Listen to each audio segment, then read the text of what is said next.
Okay. I don't know how she knows that. Okay, we're going to call to order this evening's meeting of the City Council. Roll call, please. Mayor Brinkman, Here. Mayor Pro Tem Stallman, Here. Councilmember Beckman, Here. Councilmember Cernanik, Present. Councilmember Cole, Here. Councilmember Taylor, Present. Councilmember Valdez. Present. Okay, please rise for the pledge.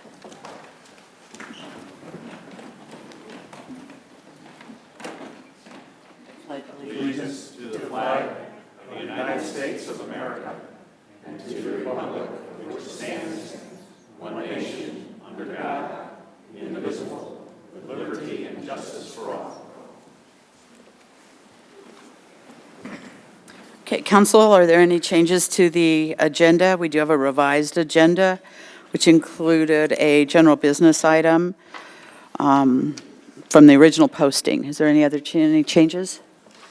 Okay, seeing none, that is approved.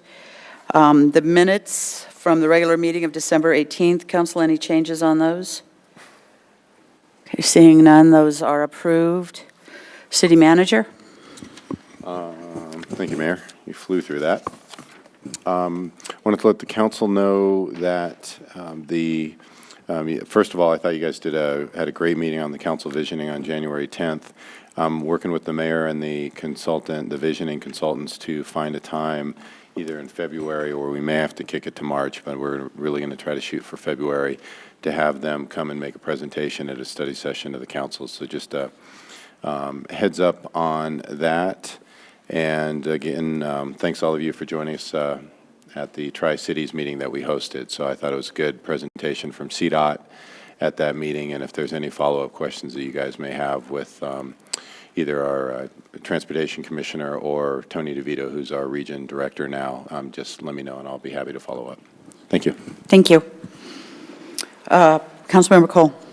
Whoops, thought I'd be last, I'm sorry. Man, everybody's attention, because this is important. If you do not have a carbon monoxide detector, at least one in your house, please get one. Depending on the size of your house, get more than one. They saved my life, my husband's life last week, so please get one. That's the caution to you all. Then, I don't think she's here, but City Manager, on Council's behalf, I hope, please thank Kathy Weaver for the incredible amount of work that she has been doing, getting the website, the new website up and running, and all the continuing updates that are coming in from departments that she's helping them with. She has put in a phenomenal number of overtime hours trying to get this done. Is that? Absolutely. I'll pass it along. Thank you. And she has done an exorbitant yeoman's work on that. Thanks. And then I have a request. I'm curious I'm just curious how much council spends on food at the various kinds of events we have. So I would very much appreciate a report of how much we spent in 2012 by the various kinds of events we had, the council outreach breakfast, the outreach neighborhood meetings, the council study sessions, and so forth. Got it. Thank you. Councilmember Taylor? Yes, I passed out two things to council this evening. One was the Hill Research Consultants report off of C470. I can send you a copy of this survey if you want to receive it. It's 630 pages long. The other thing I passed out was a coalition update. The coalition is aiming to make a decision by February 7th at our next meeting on what direction we'll be taking. This council will be meeting on February 5th and be looking then for some directions. Before that time, I'll be making a recommendation to the council after reviewing the 630-page document and also talking with our technical person who's on the committee, which is Charlie Bloston. We'll have a conversation about that. The survey did a telephone survey of over 21,000 people, And then they did 4 public hearings, of which there were less than 100 people. So it begins to tell you how much value you begin to have on all these surveys that come in, that you reach a lot more people. And out of the 20,000 people that we contacted, there were over 1,000 of them that stayed on the line for the entire hour while this was going on.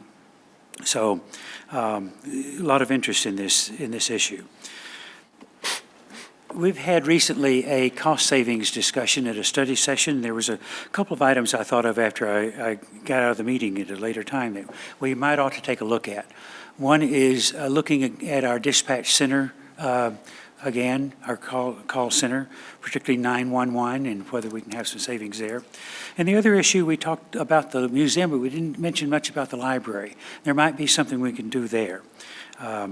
So anyway, there's not a rush on this. Whenever you get around to it, I know we added a lot of things to your agenda that night. And somewhere in these documentations, it talked a little bit about the TOD distance being a 1/4 mile. What would we have to do if we wanted to change that to a 1/2 mile? That seems to be the trend throughout the metro areas, moving it to 1/2 mile because of the a lot of publicity coming on about the obesity of people, and they needed to walk more. And so it's more and more cities are beginning to change that from a 1/4 mile to a 1/2 mile, and maybe we need to take a look at what we can do. Okay, we'll take a look at where that would need to be changed. And the Dr. Cog report, the administrative committee approved contracts at our meeting in early January, and we'll have our regular board of directors meeting and administrative meeting tomorrow night. That's it. Thank you. Bruce?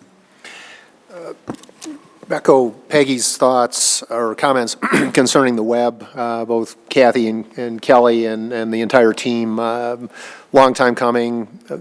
The upgrade looks outstanding. They've done a very nice job on it, and it's a lot easier to navigate and utilize, so just great effort in that regard. Councilmember Beckman and I attended the South Metro Denver Realtors Association Denver Metro Economic Review Luncheon this afternoon. The mayor was scheduled to attend and was called away rather suddenly, so wasn't able to make it with a conflict. But quite a good presentation by Patty Silverstein, who's affiliated with, I think, the Denver Metro Chamber of Commerce and some other entities. I've got the slide deck, and Councilmember Beck and I sent it to you this afternoon, but I'll pass it along to City Manager Penny to get to anybody else who wants it, put it on the website or whatever. Oh, you've got it? Okay, great. But I think the takeaway from it was, in a phrase, cautiously optimistic that progress continues apace. So, but not at anything that's potentially unsustainable at this juncture. That's it. Jerry? Also, the website looks good, enough said. I'd also like to thank former Littleton City Councilwoman and now former Arapahoe County Commissioner Susan Beckman for her many years of service to the citizens of Littleton as well as Arapahoe County. So thank you, Susan. That's it. Okay. Phil? Ditto on the thank you to Susan, ditto on the website, and then in addition, the South Metro Denver Chamber of Commerce Legislative Action Committee met last week and is moving forward in suggesting some state legislation increasing the waiver for businesses with regard the business personal property tax, along with some enabling form simplification. What this did is we had 3 assessors from Douglas, Arapahoe, and Jefferson County, happen to be where the city resides, all in support of this. It represents approximately 1% of the revenue in increasing the waiver to $25,000, but it impacts about 40% of the businesses that are then subject to reporting and audit. And so it's friendly, particularly to small businesses, and the enabling form simplification actually can help almost all businesses. And Doug, you can take some note of that. We'll see what it does in the legislature. With regard, the Economic Development Group of the Chamber met on Friday, and one of the presenters is someone we've become familiar with, is Paul Washington, the Executive Director of the Office of Economic Development in Denver. And he shared some of what he was sharing yesterday with the mayor as far as their proposal for their 2013 agenda. And also presenting was Deborah Cameron with the Colorado Office of Economic Development and International Trade. And a couple of the items to note is between the two of them, some of the items that are happening is outreach to site selection consultants for business relocation, key industry relationships being nurtured, and Denver has established a capital matrix, which is funding for businesses that's occurred sometime in the last 5 years. And that information is going to be being shared with the small business development centers, as well as something that Paul had mentioned earlier is the database of lease expirations that are there.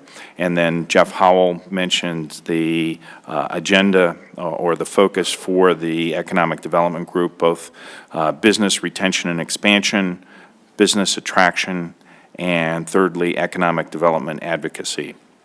And then footnote on the South Suburban Park and Recreation District board meeting. They're a little behind on their schedule for their strategic plan, but if folks are interested, there will be a presentation at their board meeting on January 23rd as an update to that process. And then also what was discussed was the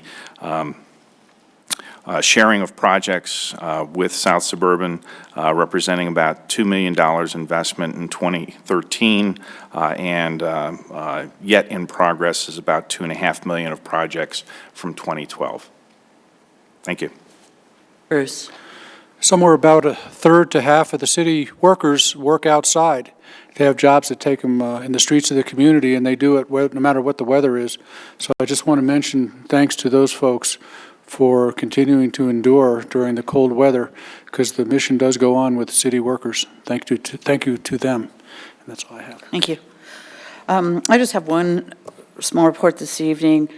The annual Metro Mayor Caucus retreat was held on Saturday, and the Metro mayors consist of 40 mayors in the metropolitan area, and we meet on a bi-monthly basis.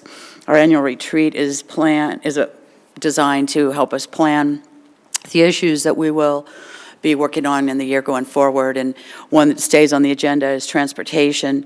A couple that have popped up on the agenda this year are constitutional reform. We may be taking a look at stormwater. There's some regs coming down that will affect all the municipalities pretty severely, and a combination of economic development and urban renewal issues that we'll be looking at. One of the things that was most interesting was a legislative update. I think the legislature's been in session for maybe a week by the time we had the meeting, and CML did the update, and they basically said this is probably one of the scariest sessions that we've seen in a long time. A lot of the bills that are being introduced are very, very, very interesting, and a lot of them are going to have some pretty hard and severe impacts on municipalities. So we're keeping a really close eye on that, and we'll continue to also at the city level. So, okay, those are reports. We don't have any guest citizens this evening.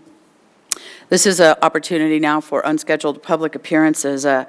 Unscheduled public appearances are an opportunity for any citizen to express an opinion or ask questions regarding city services, council policies, or other matters of community concern that are not part of the scheduled agenda. If you are here to speak to anything that is on this evening's agenda, where there is a public hearing, we ask that you hold your comments until that public hearing. If you are not intending to speak there but would like to speak on another issue, you may come down at this point. Please give your name and address, and you have about 4 minutes. Norm?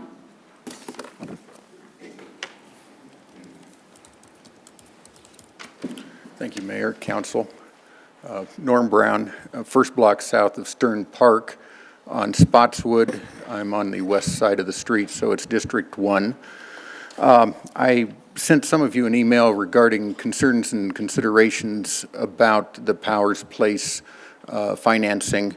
I don't expect you to block that or stop that, but I wanted to mention some bullet points. I think what we have is what we need is a bit of a paradigm shift. The units go all rental, and we see an increasing number of proposals for apartments in the city as well. From the Habitat for Humanity website, they mention the following items. The stability of home ownership directly impacts children's ability to perform better in school. Homeowners have a greater stake in the community and are more likely to get involved in solving community problems and participate in the democratic process. You see behind me a lot of people who have a stake and are participating, and I would guess the vast majority are homeowners. I've made the point before, if you don't have a kid in school, you probably don't go to the PTO or PTA meetings. It would be very surprising. Fourth point, once they begin working, children of homeowners earn more and are less likely to rely on welfare. And the fourth point is children of homeowners are more likely to be homeowners themselves. So I suggested in a subsequent email to Mr. Stallman that the city explore some kind of partnership with Habitat for Humanity, or put a program in place that would help not only affordable housing for people who rent, but affordable housing so that people can move to home ownership. And of course, Habitat requires participation, and it's not simple to make it into the program, but I think it's very gratifying. I respect them and their values. Thank you very much. Thank you. Norm, just FYI, I did pass that along to the mayor and city manager for further noodling. Okay. And Norm, we also have an active support group through St. Mary's Parish that participate in building homes in the Denver metro region. They haven't had a project yet in Denver, or in Littleton, excuse me. Marty?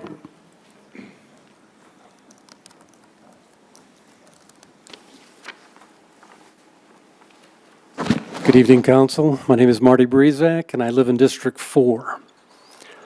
I would like to address the issue of Michael Penny's contract amendment. The Council voted 5 in favor and 2 against to supplement the city manager's contract with an amendment that will award him an additional 8.4% salary increase each year for the next 12 years. As a citizen, I would like to know when it was decided to amend his contract and who drafted the amendment. If it is legal to award this multi-year contract without violating the city charter and Tabor, I would like the following provisions of the amendment to be clarified, not only for the future council that will have to fulfill the contract amendment, but for the citizens, so we know exactly how much it will cost the taxpayers upon Michael Penny's departure. First, how will future councils know whether or not Michael Penny has earned the additional salary for each year of his employment for the next 12 years?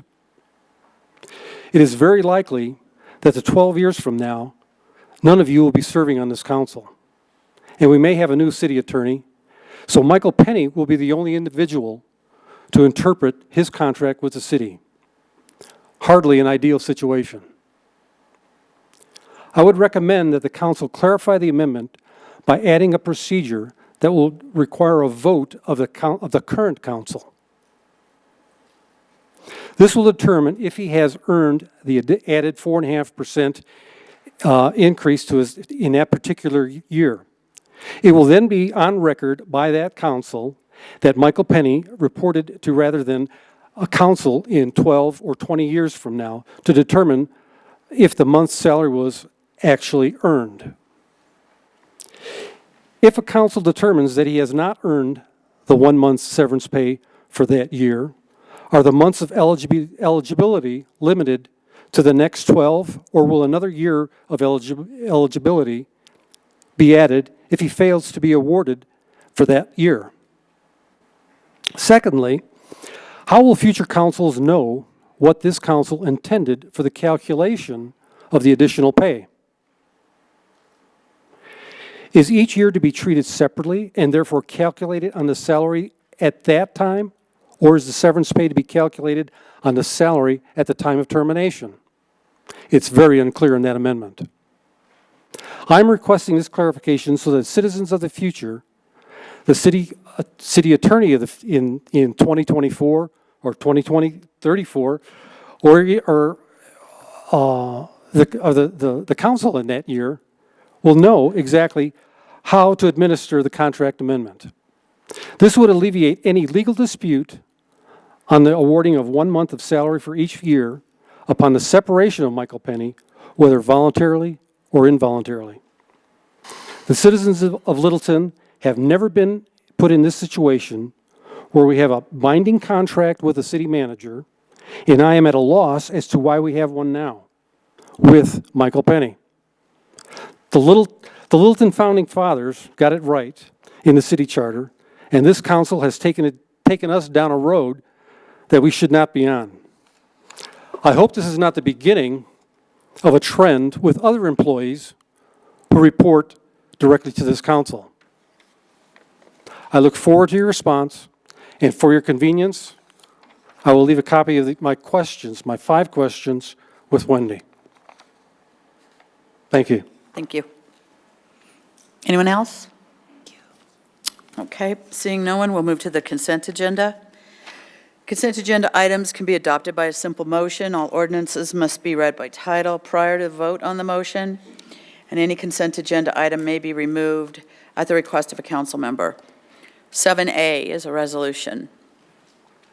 This is a resolution of the South Metro Housing Options. They're requesting assignment of the City of Littleton's 2013 private activity bond allocation in the amount of $1,996,805 for the Power Circle apartment renovation project.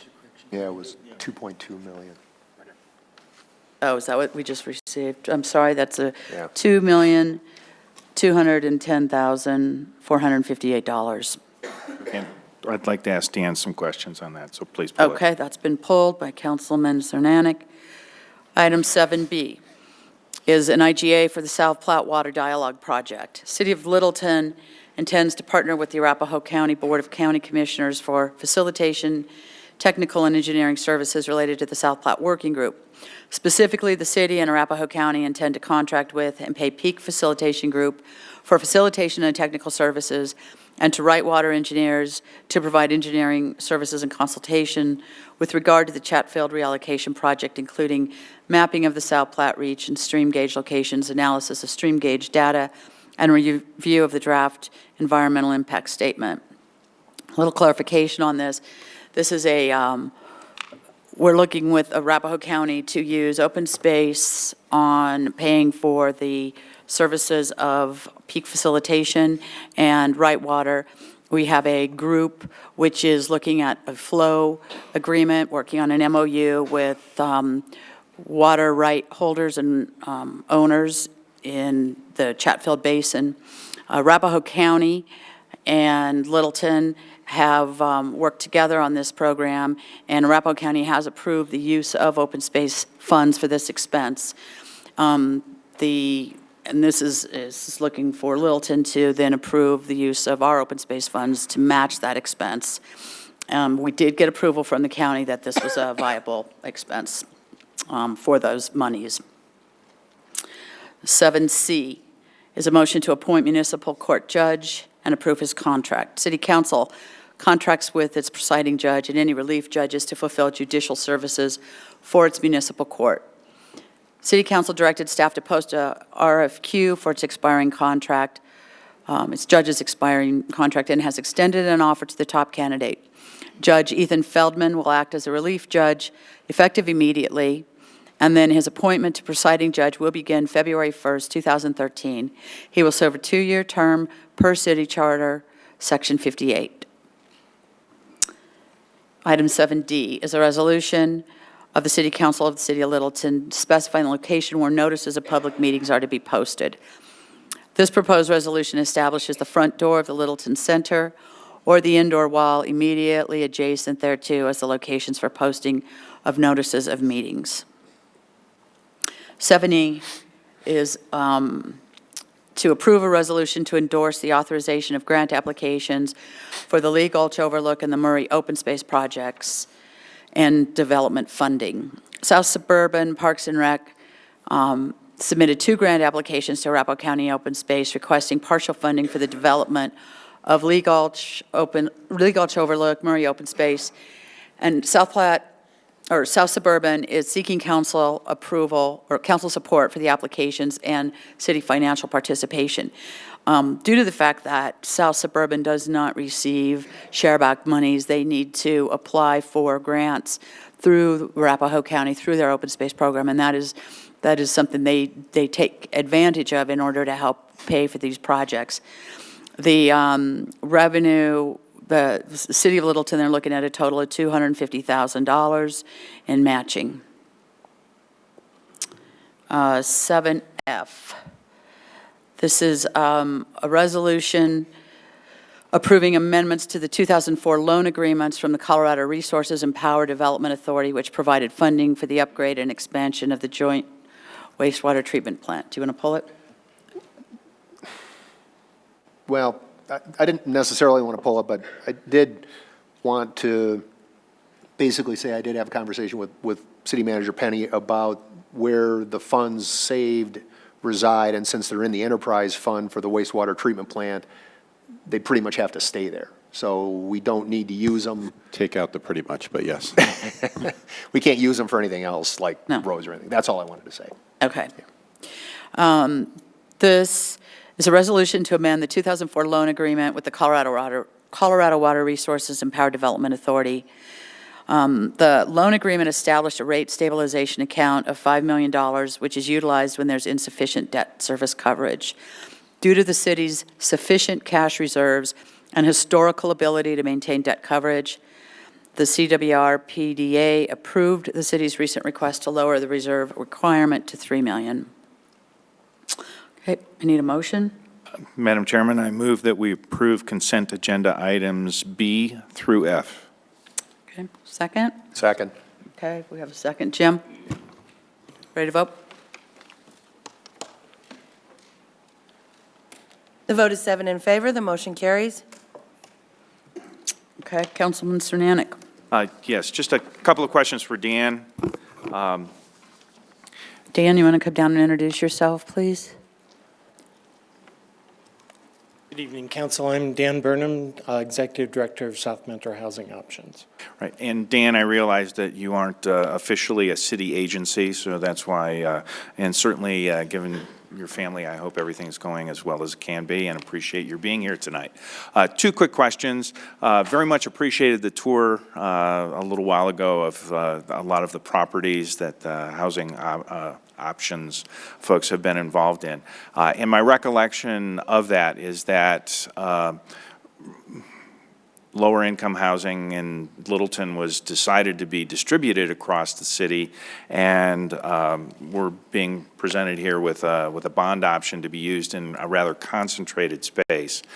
So what I'd ask you to do is just comment on the properties that you're working with that are lower income housing and the various different programs in a brief way, and how they're distributed across the city or concentrated.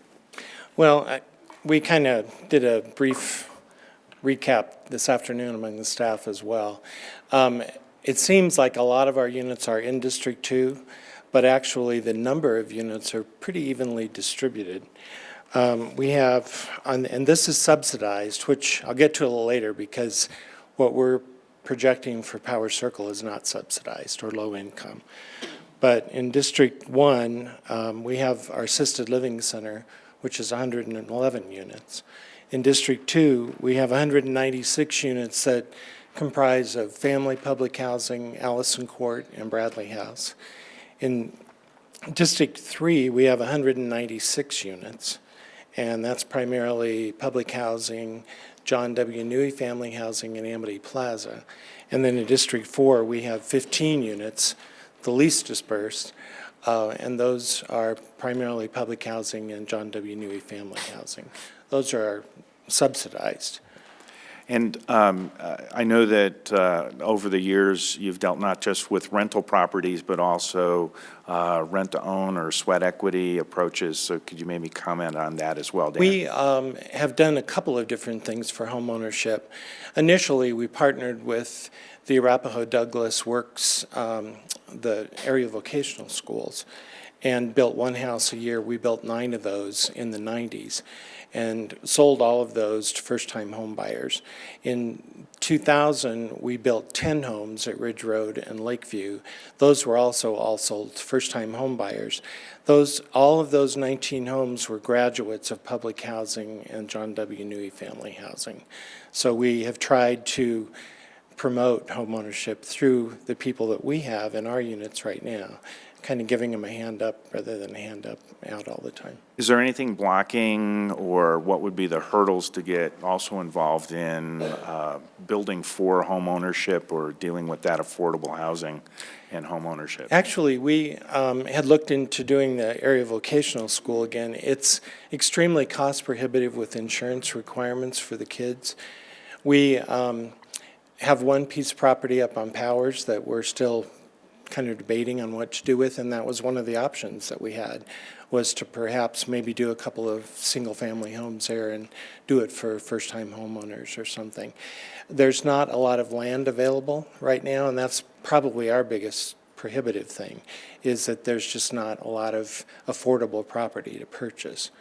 So that's one reason that we've kind of put as our mission right now, is to go into the Northeast neighborhood and make a major investment to bring those properties that are already there up to higher standards and make those affordable, not subsidized, but affordable, so people can start saving a little extra money just for homeownership and getting on their feet. Appreciate that. Wanted to make sure we had that clarification. Other questions? Jerry? I just want to clarify this for me at least. Tax credit properties, of course, is not a subsidized property versus a Section 8 type property. That's And of course, correct. tax credit properties must take people who have a Section 8 voucher. And the Housing Authority, or Metro Options, does have Section 8 vouchers that they administer. Do you anticipate sending a lot of the vouchers over to the Powers property? And I know you don't have a magic ball, but. You know, we don't. I'm sure there will be some that will go in there simply because they'll be renovated units that will be very affordable. But that's not the intent, is to fill it with Section 8. The intent is to get people that are at 50 and 60% of median income in there. And it's kind of, with tax credits, as you said, it's not subsidized. So they have to be able to earn money. They have to be able to pay the rent. There's no safety net if they lose their job or anything. It's strictly market, below market. The rents will probably be a couple $100 a month lower than the open market. That's great. And also, I think it's worth noting for those that aren't familiar with tax credit properties, the tax credit properties are far more successful than a Section 8 property. The reason is because with Section 8, the resident pays a percentage of their income, so there's no incentive really to go out and work, because you end up paying more in rent, less take home. Tax credit property, that's not the case. If they qualify once they move there, if they keep increasing their income, it doesn't change the rent. So there is an incentive for folks to improve their position. So. And I might also note that the Libby Board's Assisted Living Center is a tax credit property, so it's moderate income. And I think, because we use tax credits, it saved about $200 per month per unit. Excellent. So, Great. Thank you, Dan. okay. Thank you, Dan.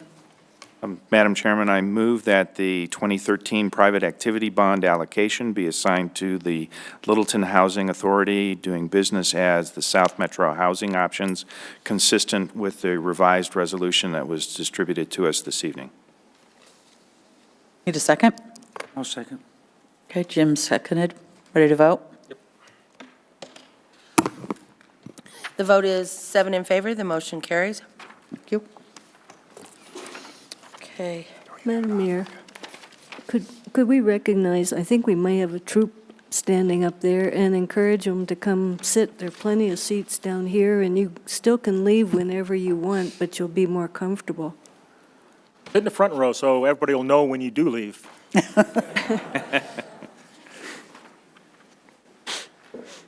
What's your troop number? Nobody can talk? Mystery troop. Yeah, It's the Stealth Scouts. okay. Thanks, come on in. What do you say, 5? 952. 952.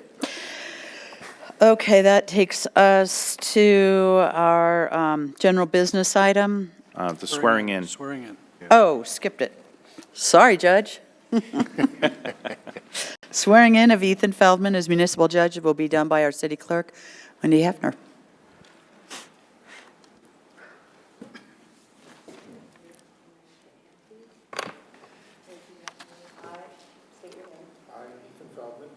Do solemnly affirm Do solemnly affirm that I will support the Constitution of the United States of America, that I will support the Constitution of the United States of America, the Constitution of the State of Colorado, the Constitution of the State of Colorado, the Charter and the ordinances of the City of Littleton, the Charter and the ordinances of the City of Littleton, and perform the duties of presiding municipal court judge and perform the duties of presiding municipal court judge to the best of my ability. to the best of my ability.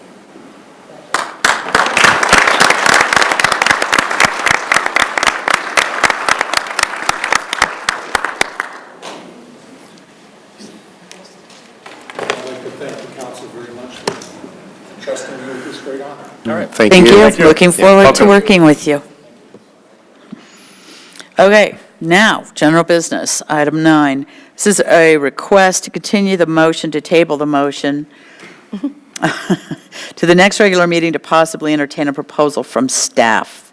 The main motion that was tabled was a motion to substitute for section VC in council legislative rules. Written comments will be accepted but must include the name and address of the sender and be received by the city council no later than 10 a.m. on the day of the public hearing. Council, any comments I do. or questions? I do. Bruce? Yeah, I took a little bit of a beating from some folks who misunderstood what we were trying to do with this when I had introduced it. This was in the area of the quasi-judicial. The concern that I had was that people are in the habit of routinely contacting their council member, and they'll send them an email, or they'll send them a Twix or a text or something like that. And they may or may not be responded back to, and it may or may not be shared with the other council members, and it may or may not go to city staff. It's just a communication. But when you get into the quasi-judicial area, I think when someone gives input to what the issue is, they have an expectation that it's going to receive the widest possible reading, that it will be made part of the record, and that it will be part of the considerations for any of the folks sitting on the quasi-judicial board. And so that was the reason that it came up. And the further part of that discussion was some of us admitted that if we got an email, let's say before, say, 3 in the afternoon, there was probably a pretty good chance that we might be able to forward it down to the city. But because of jobs and getting ready for council and other things, there's a good chance we'd never see that email if it was sent in. And so I wanted to ensure that any citizen with input who had the expectation that it was going to be received in consideration of a matter before council, that it would be distributed, would be available and all that. And just with the fact of having emails and computers and those kinds of things, it wasn't a guarantee. So that was one of my concerns, was council then maybe shouldn't be receiving those written inputs. They needed to go to a central point. You know, if we go back in time, they would have been opened by a secretary and distributed if they were mailed, kind of thing, and then distributed tonight. We actually did distribute the ones that were received. So that was the nature of the discussion, just to ensure that that was being done. And just another concern, but not the primary concern, was there was a city down south that even during the hearing, the members on the board were receiving information on their iPads and on their smartphones regarding the hearing, and that would be inappropriate too, because it wouldn't have received then the full distribution. So that was kind of the orientation of that, and it came twisted around to council didn't want to take written information anymore, and that wasn't it at all. So Mayor, I was requesting this be moved forward because I haven't finished my staff report yet. I'm still gathering information. That's why I was requesting that it be, You want it moved to Postponed. another date? you can do another date, February 5th, or, I'll bring it back then. February 5th? Yes, ma'am. Okay. Council, can we have a motion? So moved. And a second? Second? Okay. Moved and seconded to move this forward to February 5th. Ready to vote? The vote is 7 in favor, the motion carries. Okay. Okay, now, item 11A.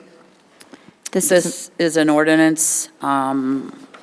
Kirsten? This is an ordinance of the City of Littleton, Colorado, approving the rezoning of property known as 5591 South Nevada Street from R5 Multiple Family Residential District to PDR Planned Development Residential District. Okay, thank you. Glenn?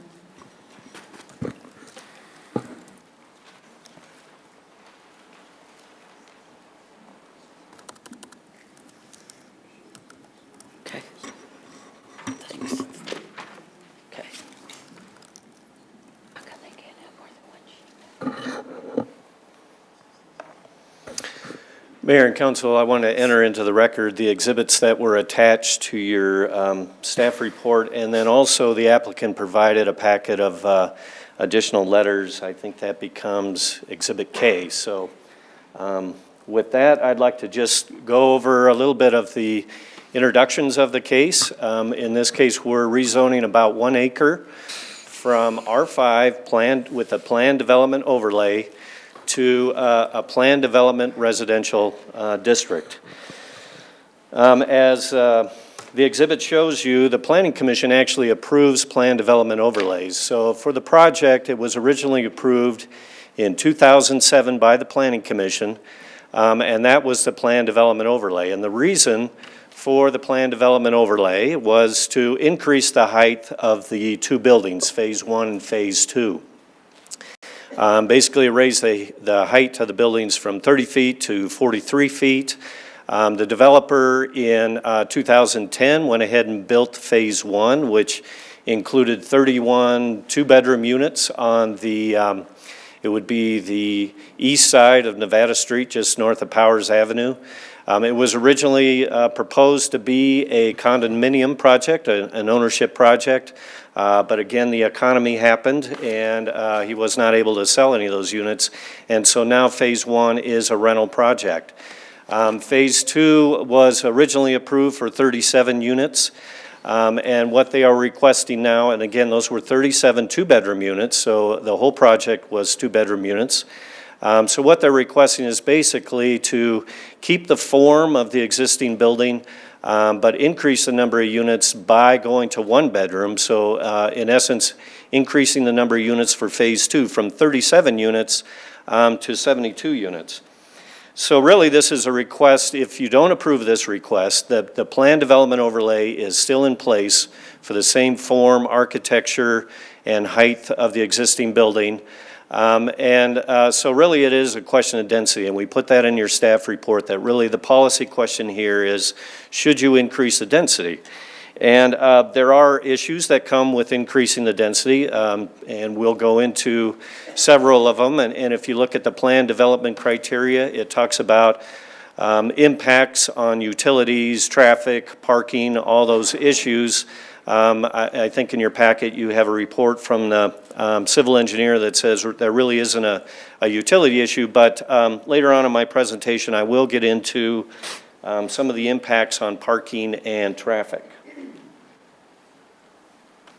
So I wanted to just run through the building elevations of the building to show you how similar they are. On the bottom, the black and white picture is what's approved today to build on that site. They're really pretty much the same. The height is the same. I think if you really looked in detail, the biggest difference is because we have one-bedroom units, there are more patios, outdoor areas on this elevation. And this is the elevation that you would look at if you were standing in Nevada Street looking right at the project. This is the other side. This is probably what most of the neighbors would look at. Again, on the bottom of the slide is what's approved today, and above is what's proposed. Again, the height is the same. The one thing I did want to point out to the left, there was an issue with the original plan development. The left side of this project actually is adjacent directly to a single-family residence. So what was done with the plan development overlay was reduce the height. So we came from a three-story down to two-story in order to buffer that adjacent residence. And as you can see, that's still in place today. Here's a couple of the other elevations. The north elevation is what that home would be looking at. Again, on the top left is what's proposed today, and the bottom left is what's actually approved today. So very similar. And same with the south elevation, and that elevation is what is facing onto Powers Drive. This is a site plan that shows how it fits on the lot, and it shows existing Phase 1. Again, it's the same footprint. Of particular note is the entrance to the project, which is off the alley, just west of Nevada Street, off of West Powers Avenue. And again, there's a residence directly adjacent to that, and I'll talk a little bit about buffering of that site as well. So the two key things to really think about when you talk about increasing the density is what it does to the traffic. They redid the traffic analysis, and that's included in your packet. And there was an increase in daily trips. Increase in units increased the trips from 155 trips per day to 288. However, because they put in a factor of the use of transit, one of the key things of a traffic analysis is looking at those two peak times, when people are going to work in the morning and when they're coming home in the afternoon. And the result projected for this project is actually those trips would reduce at those two peak times. However, overall, during the day, the trips would increase. And I think you can directly relate that, or as projected by the traffic engineer, is due to the use of transit. Those folks aren't driving to work, they're walking and taking transit. So that's why you see a difference there. But really the bottom line with the traffic analysis is how it impacts the intersections. And if you look at the traffic analysis, the intersections here are still a level of service A, that's LOSA, which is the least impact of an intersection. That means you're not waiting in line to get through a four-way intersection or a traffic or a light-controlled intersection. So still, even with the increased trips, we have the facilities to deal with it. Parking is where there's been a whole lot of discussion, and I'll get into a little bit of detail on that. What they are proposing is to basically keep the same number of parking spaces that they did when it was a two-bedroom unit project, and they're increasing the number of units. So overall, with Phase 1 and Phase 2 originally, they provided 1.95 parking spaces per unit. And again, they were two-bedroom units, but that even exceeded our code, which is 1.5 spaces per unit. They're requesting to go below our code, which is another request of the plan development, to 1.07 spaces per unit. So looking a little bit more detail on that, in Phase 1, they have 31 two-bedroom units. They provided 61 spaces at that and hits that 1.95 spaces per unit. What I've done is just thrown a number. If they are allowed to park adjacent to their project only, on Phase 1, that would include possibly 13 parallel spaces. In Phase 2, what's proposed is they're going to 72 one-bedroom units. They're providing the original 77 units, which got them to the 1.07 spaces per unit. They have about 16 spaces on the street adjacent to the project. So what we did is we looked and the applicant really gave you some examples of some projects that are adjacent or close to transit and looked at the parking that was provided there. And then they broke it down by how much parking is provided per bedroom. And I think they arrived at about a 0.8 space per bedroom. Staff did some research as well. We looked at several different communities, but we really arrived at a couple of examples that are very close to home here. And we looked at the city of Denver and the city of Lakewood because they've recently analyzed their code and adopted new codes. And they address parking in a much different fashion. They require increased parking requirements when you get further away from transit. So if you were to apply the standard here, basically the minimum standard would be one space per unit. And again, the applicant is right there. So staff is comfortable with that amount of parking provided. We think because of it is within a quarter mile of the transit station. It's a little bit further if you actually walk it. It's about 500 feet, but it's certainly within the realm of what other communities are seeing as a reduction in parking requirements adjacent to transit. One other thing I did want to address, because there's quite a bit of paper provided in your packet about the buffering of the adjacent unit. And this is the entrance off Powers Street.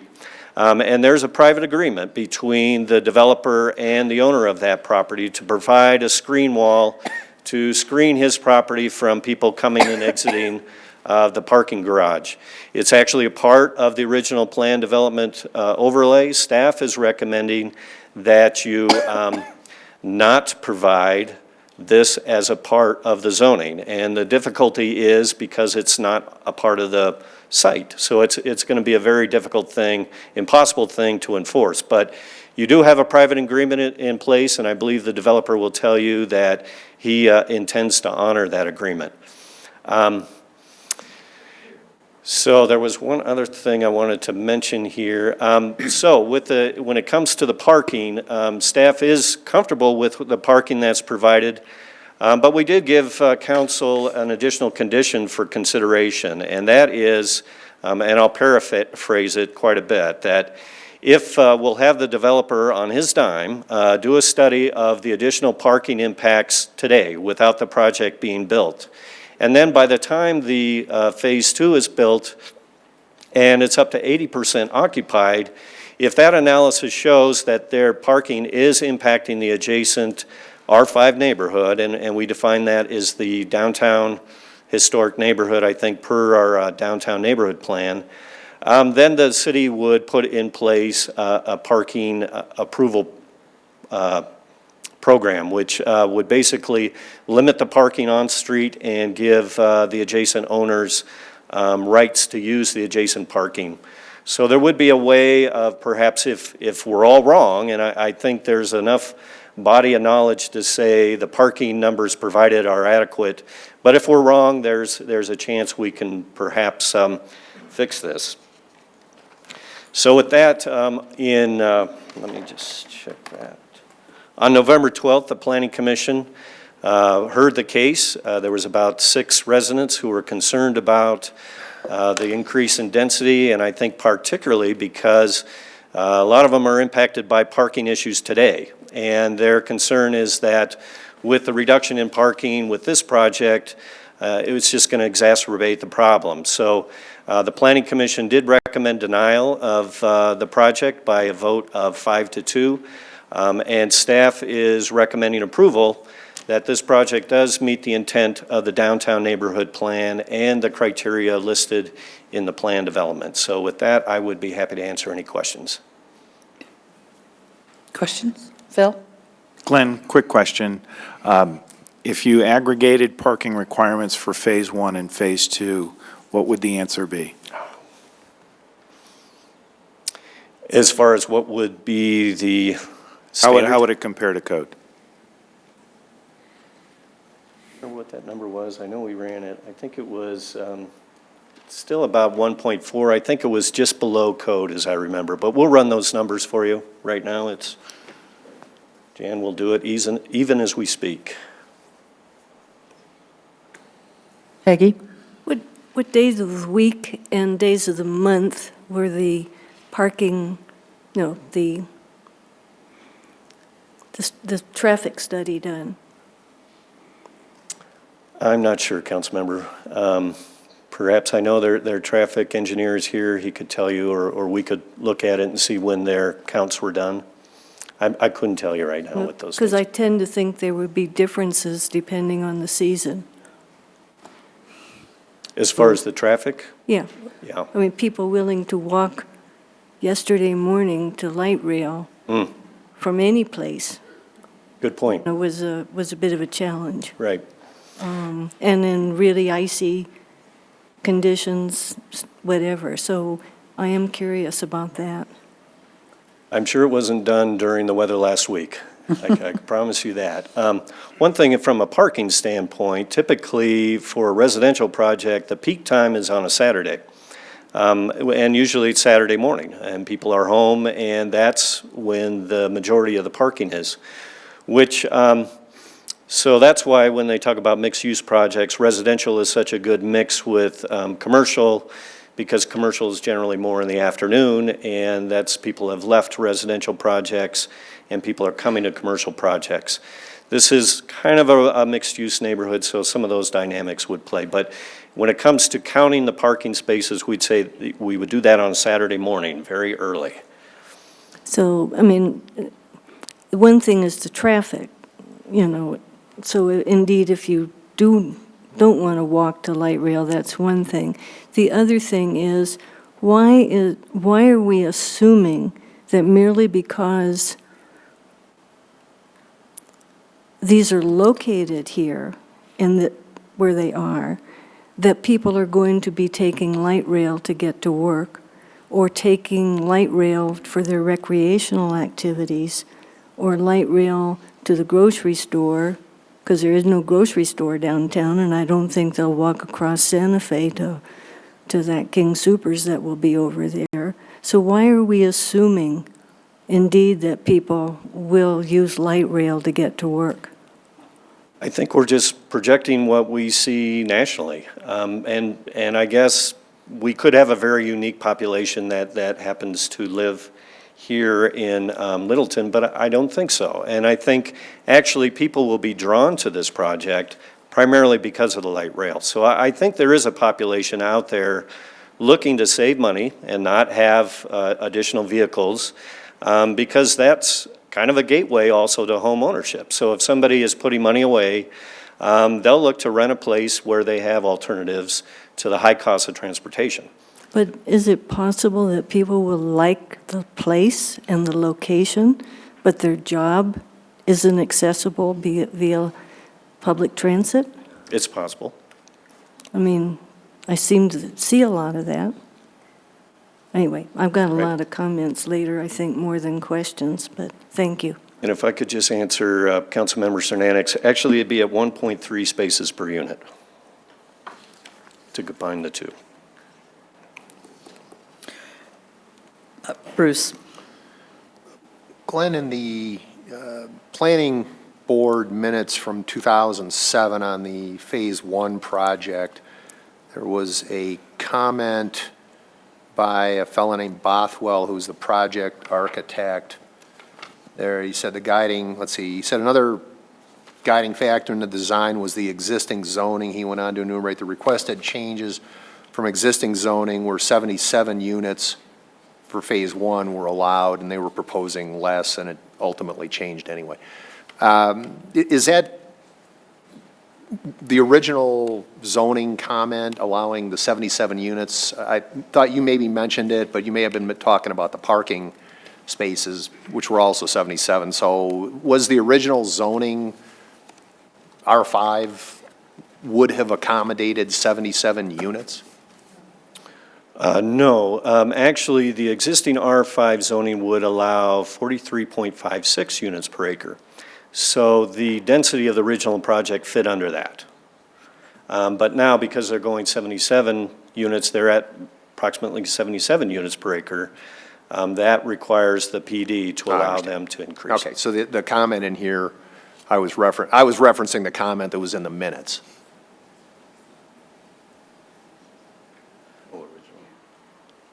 The 77 units were for both phases.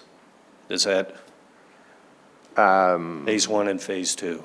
This was just I don't know. This was when Planning Board reviewed the Phase 1 project, so I didn't get the impression, I mean, it could have been. Well, they saw both. Okay. It was one project. Okay, the whole all right, thing. so, okay, I understand what you're saying. Oops, hang on a second. Let me navigate back. I guess to this issue of the parking, and you and I chatted about this afternoon. I've got some level of heartburn, which we can talk about later, in terms of this phrase that if in the sole discretion of staff it's determined that Phase 2 negatively impacts on-street parking supply beyond the frontage of Phase 2, then the city will implement a residential permit parking district, so forth and so on. I ultimately think, I don't have a problem with the intent of that, but I think we need to come up with an objective standard ahead of time, and if something people will agree to, I don't know what the metric is, but whatever the metric is determined to be that people believe is reasonable, and if it goes over that, then I think it's a trigger, and I don't think it should be all that discretionary, because things can go sideways that way. But as long as it's agreed to up front, that I think is going to be my preference, just to sort of throw that out. Good point, good point. We have some ideas on that, too. Okay, great, thank you. Jerry? So as far as the parking permit process goes, is there a fee for that? As I read this stuff, it doesn't look like there's a renewable. I mean, it renews automatically, so they don't have to pay a fee, is that correct? Right, there's no fee involved.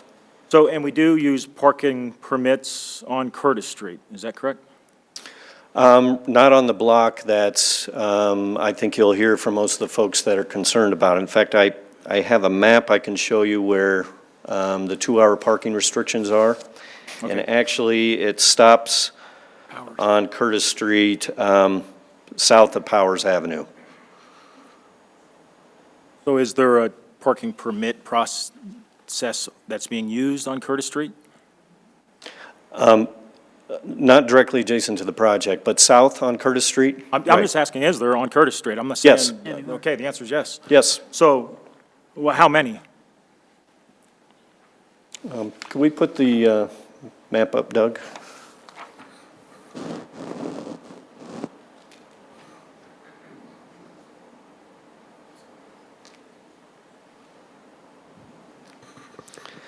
All the green areas are those 2-hour parking restrictions. So, so are the parking permits used in the green area or other areas? Just the green areas. Just the green areas. So, and then how many permits have been issued? You have an idea, Charles? Do you know how many of those parking permits have been issued, the restrictions? You're talking about the 2-hour restricted areas? In the report, you mentioned that there is a parking permit process. Mm-hmm. That's what I'm talking about, okay?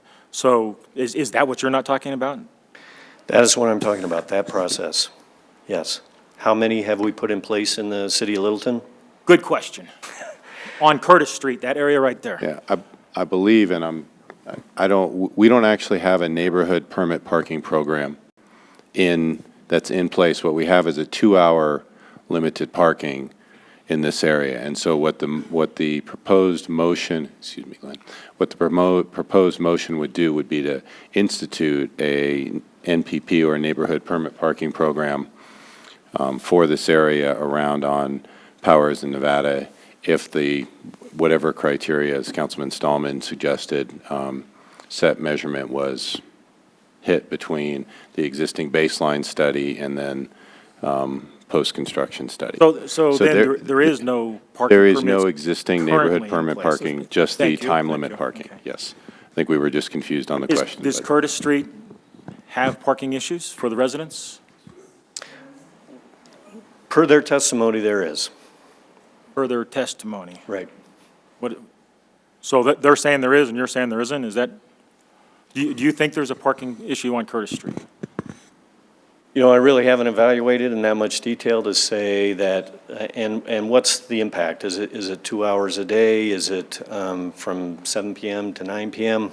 I guess I'd have to kind of do a little bit more detailed And I'm just trying to get a feel for what we think the issue is on parking. If we don't know what the issue is, it'll be a tough one to fix. Mayor, if I may, I think that, from a staff perspective, in part of the 2013 budget, we had discussed having a downtown parking study done.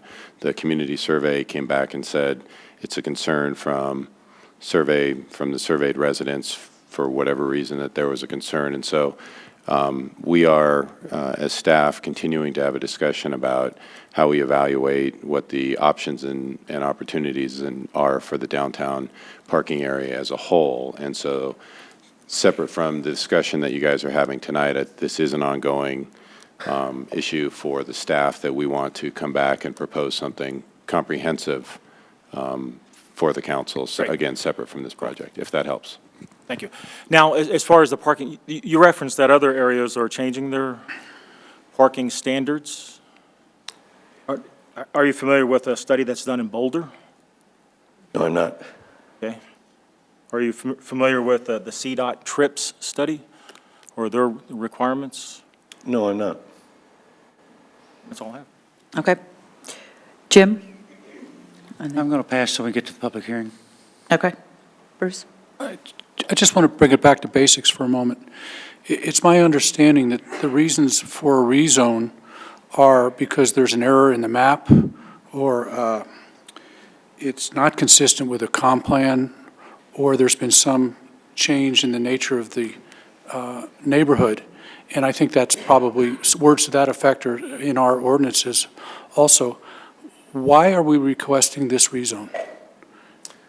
The applicant's actually the one making the request, and I think he feels that he doesn't have a developable project. He's looked at the comprehensive plan. He feels it meets the intent of some of the goals of that plan. So he is proposing this project to increase the density to make it a viable project.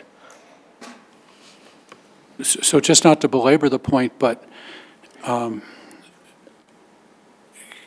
rezoning matter would not normally come to council unless it fits one of those criteria. I think that's pretty much what our policies say. So his current project that has not been actually manifested on the ground meets the zoning, meets the comp plan, and was established based on a neighborhood consistency or whatever that has probably not changed as I'm looking at it from 2010 when he built, or 2007 when he planned it. So I'm still trying to understand what the legal reason is for us to be doing a rezone hearing at this time based on our ordinances. Well, per our code in most cities, any landowner can request a rezoning, and it would come before the council. Generally, Planning Commission makes a recommendation, and you have the final decision. The only exception being that what was originally approved through the plan development overlay.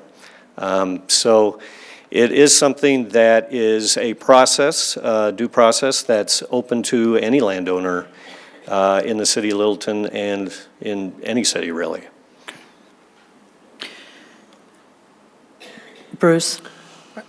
I just, sort of a quick follow-up question, and again, you and I talked about this, but in here it talks about excess parking spaces being available in Phase 1, that Phase 1 hasn't consumed or doesn't consume all the parking spaces that were originally built. And there's apparently some conversations about, if we have theoretically excess parking in Phase 2, it doesn't seem like a big stretch to utilize the available parking in Phase 1 if it's in fact not being utilized. And there's plenty of articles that talk about parking structures that don't have full capacity utilization. These are essentially parking structures. Mm-hmm. What am I missing in that regard? Well, it was something that we thought of early on, actually, is if you do have an excess of Phase 1, why not share parking between? The developer is remiss to do that because operationally, he would like to keep both projects as standalone projects, and he can give you a little bit more background on that. He does have a condo map on Phase 1. If the market does change sometime in the future, I think they would like to sell those units. And then it's very difficult to be allowing people from another project to be parking in your structure. So he's got some concerns from an operational standpoint. But it would seem like those could be addressed in whatever rental agreement is signed with the tenants that move into Phase 2. Right. As a rental project, sure, as people move out and you reduce the number of spaces. Or that you just put in a clause that basically says, you know, you can use a space over here up until the point in time that they turn those apartments in Phase 1 into condominiums or whatever. Right. So, I mean, it seems like it could be flexible. At least that's sort of what I'm looking at. All right, that's it, thanks. Peggy? Well, aren't those spaces in Phase 1 assigned to the units even if they aren't using them all the time? I don't know that they're specifically assigned. I don't know that. It's possible. But again, they're on lease agreements and they last a year, so potentially you could renegotiate leases as people come and go. Even if they are dictated that you have spaces 35 and 36, for instance. But they're 2 and 3 bedroom units? What was that? I'm sorry. The Phase 1 are 2 and 3 bedroom units? Or No, there's just no 2? 3-bedroom units. Just 2? 2-bedroom, right. So very easily, they could be using 2 if they have 2 people. Anyway, so that's a Right. separate issue. If I could ask 2 more questions that I saw. I'm looking at the things that you cited in the downtown plan. So I'm looking at LU4. I don't have the page right here because I don't get a whole page at a time. Let's see, it's page 5 of the document, the attachment, the communication. So you have a statement, the proposed residential development will provide a balance of commercial and residential uses.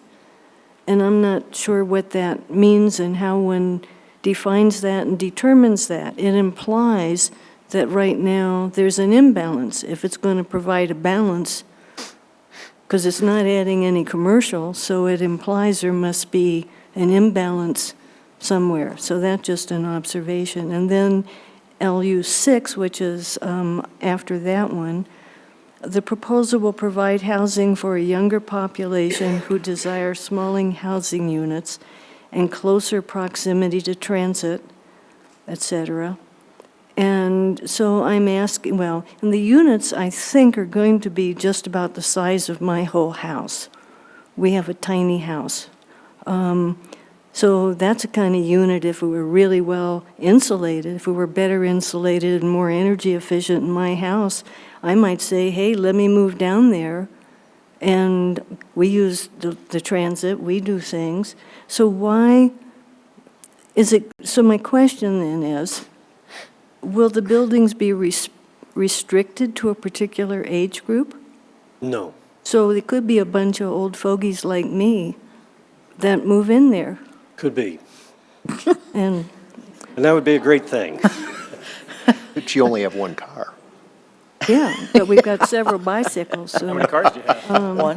You have one, you're a one-car person. There you go. And then, I mean, I understand what happened with the first phase because of the economy and so forth, but how can anyone ever know if something's not restricted, who's going to wind up living there next year, 3 years, whatever? I mean, so in terms of looking at that as giving us some kind of different mix, I don't see that. Phase 1 was planned for a different population that lives there, I think, and certainly for a different purpose. So I have difficulties You know, this is not like building a bridge that you better darn sight have your specs exact, and next year they better be still staying at that. It's an art. Right. Right, and I So- think, yeah, and they have a certain demographic that they're trying to reach because they think that's a strong market who will lease their units, so, But they thought they had a strong market for the condos. For selling them. Really strong. right. And then life changed. So anyway, I'm just asking a few little things. I've scribbled lots more on my iPad, but those are some of the bigger ones. Councilman Beckman, and then I just want to let council know that the applicant is here, so if he would like to speak, Glenn, does he want to Sure. speak? Okay. I'm sure he does. Okay, so Bruce, you want to go ahead? Just one other question. Have we considered, when we're looking at parking in developments, guest parking? And have we ever made an expectation that for any number of residences there's X number of guest parking spaces? We do not in our code. A lot of cities do. They'll actually say one space per unit plus a half space that's a guest parking. But not currently in the city of Littleton. We don't have a separate requirement. We hit 1.5 for every unit. And I think the feeling was at the time that averaged out that it would address guest parking as well. Thank you. Okay. Glenn? Is that it? Thank you.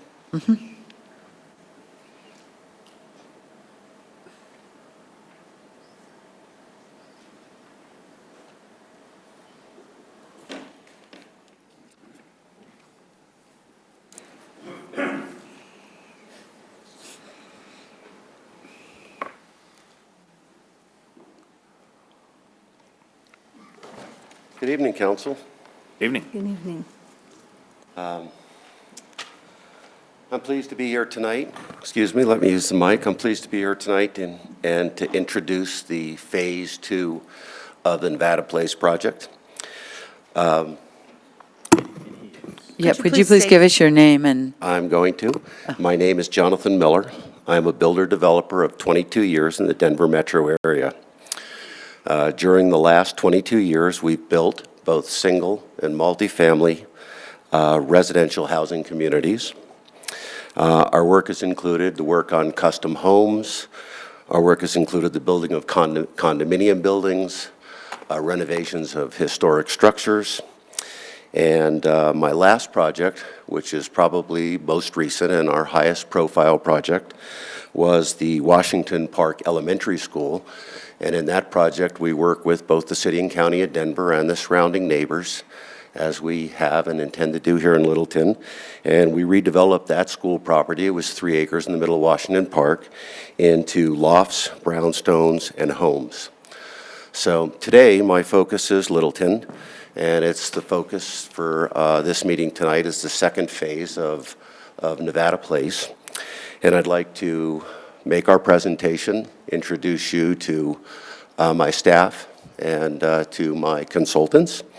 And without further ado, I'd like to introduce you to Jessica Alciday.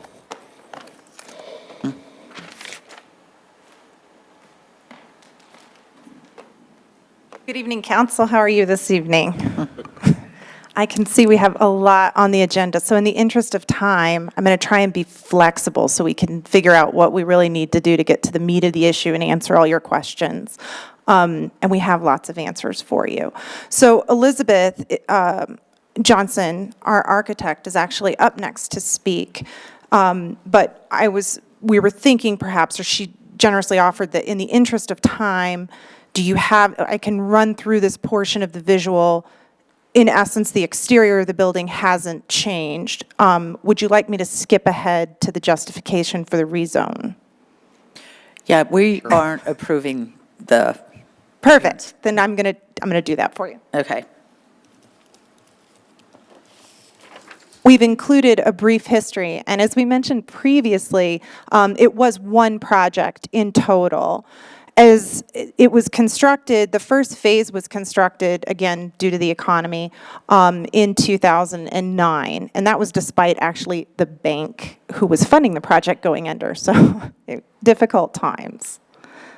We know where the site is. We would like to point out that it is surrounded completely by R5, which is multifamily housing, and commercial zoning on all sides. But it's a little more impactful when you can look at it in a visual that way.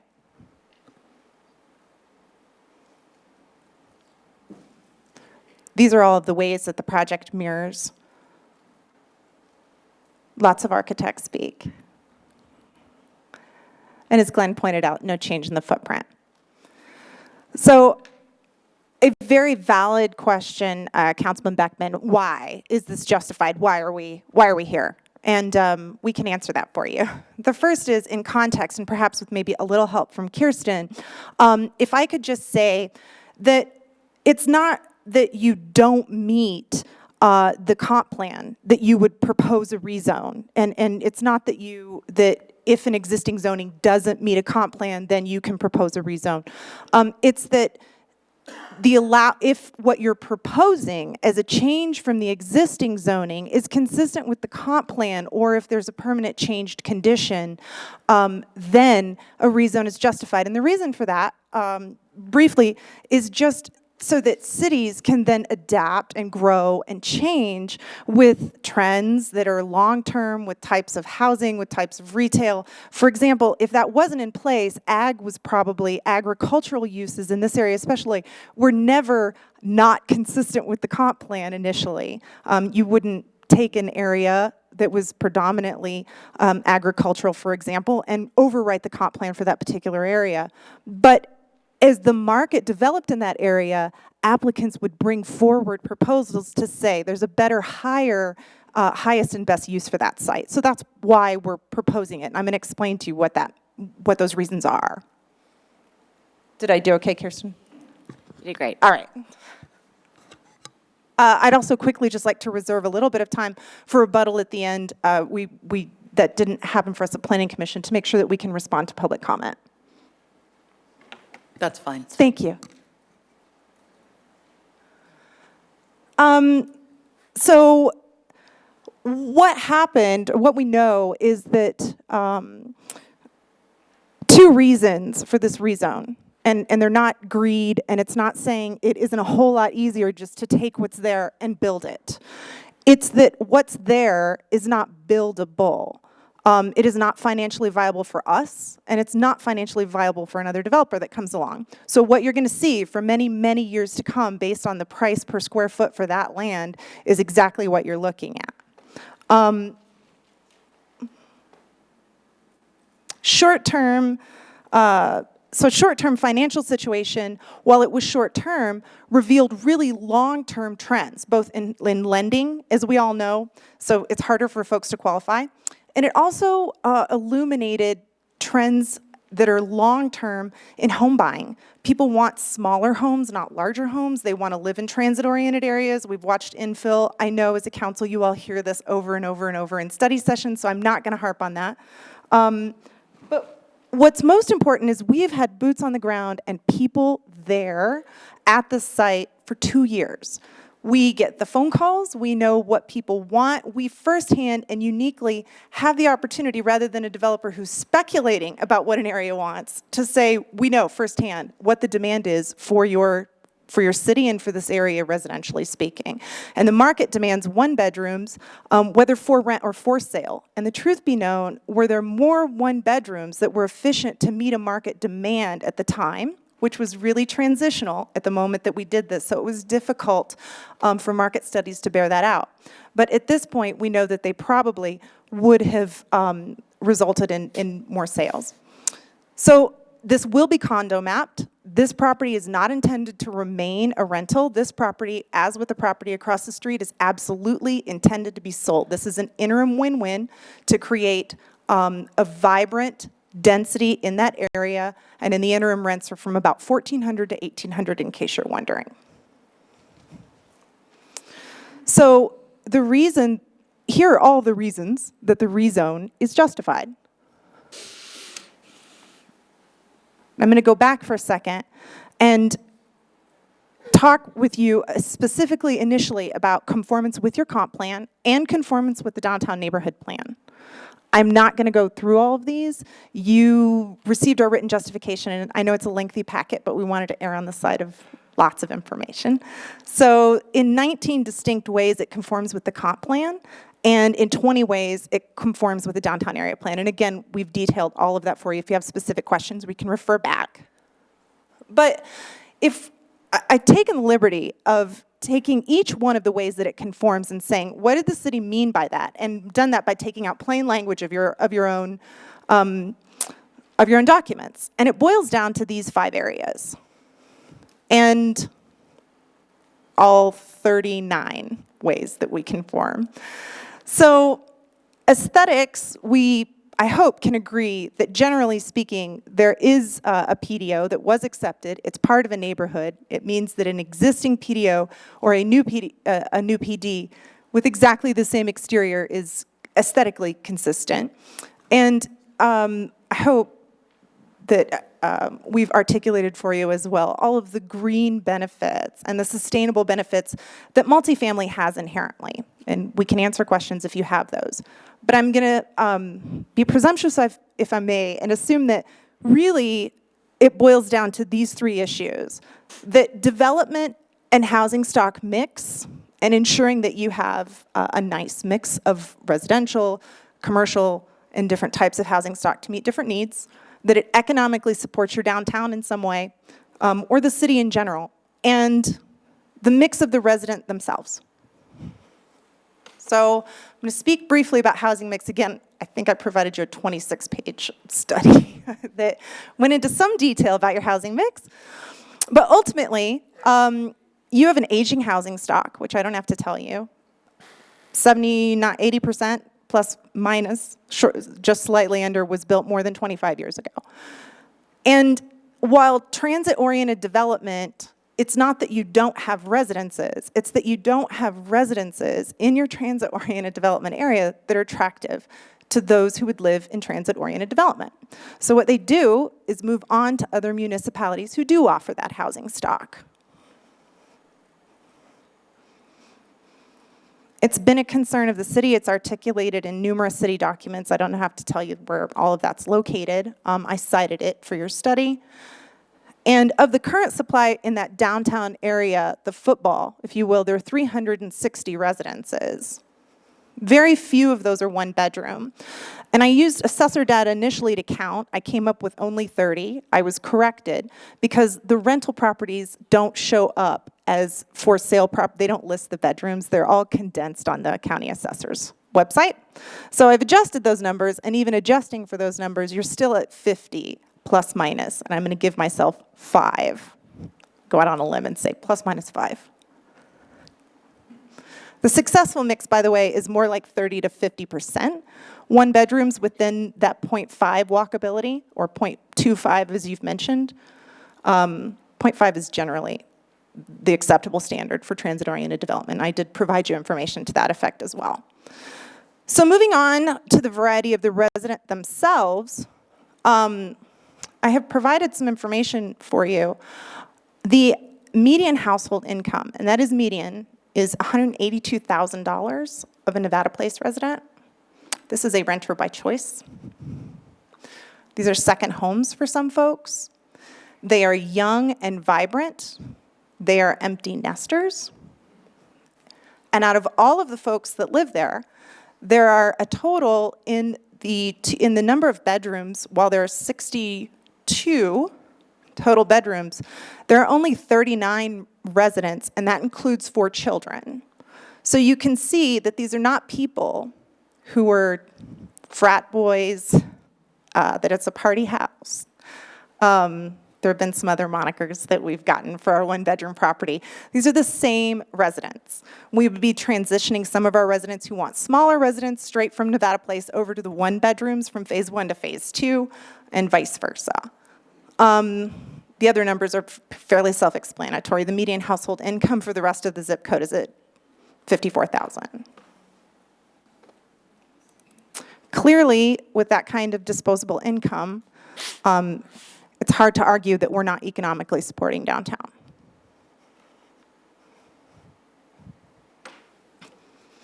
In general, for this and other projects, increased density is certainly a key component to economic success.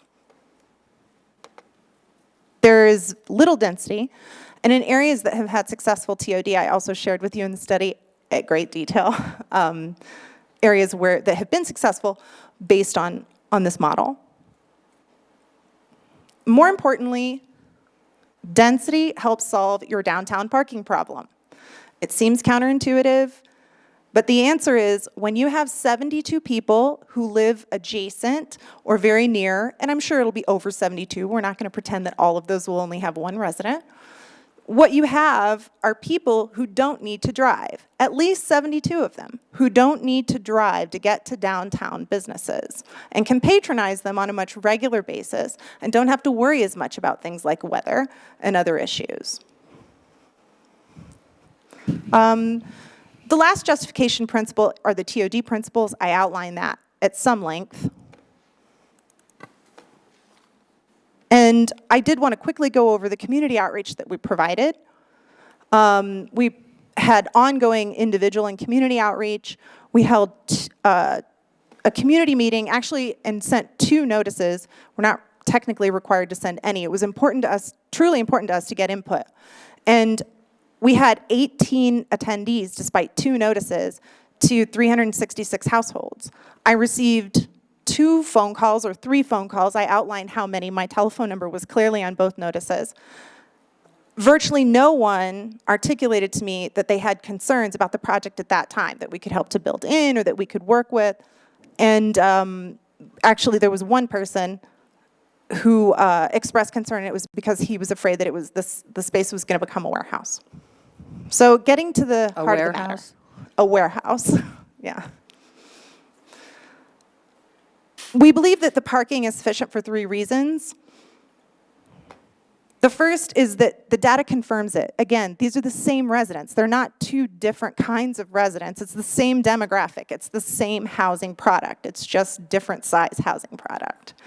So we know, based on our demographics, that how many cars these folks have, how much they use light rail, how they walk. We know this, and I'm going to explain that to you in just a minute. We also know that a bedroom standard, a 1-to-1 ratio, is a fairly reliable standard and pretty widely used. I'm not a planner and can't speak to that in detail, but I can tell you a lot of municipalities use it. I'm happy to provide you with the names of those if you're interested. And that TOD, it's sufficient by TOD standards. And if we're wrong, and we find it really hard to believe that all of this actual usage data in your very own backyard, we would be so far off by the numbers that we're proposing. But even if we are, the permitted on-street parking provides a contingency whereby we can also show you that the problem is not residents. And the residents are right. They've articulated this over and over. We agree with them. The problem is that there's not sufficient parking for downtown businesses. And that's a city problem, and one that, unfortunately, we can't solve, right? But that's the issue. So the project is presently at 100% capacity, and that puts us at 0.87 people per bedroom. And we've talked about what does the parking actually look like. Is it highly underutilized? Yes, it is. So we physically surveyed the parking over the course of 7 days. I've provided you with 3 of them, again, in the interest of time. But while we did that, we looked at both peak, Councilwoman Cole, we looked at both peak hours and off-peak hours. We looked at Sunday morning or Sunday night at 7:30 p.m. or 8 p.m. We looked at a Monday morning at 6 a.m. We looked at a Thursday afternoon at 1 o'clock, just trying to really get a good feel so that we could be genuine with you. So the dates are here, and this is our garage.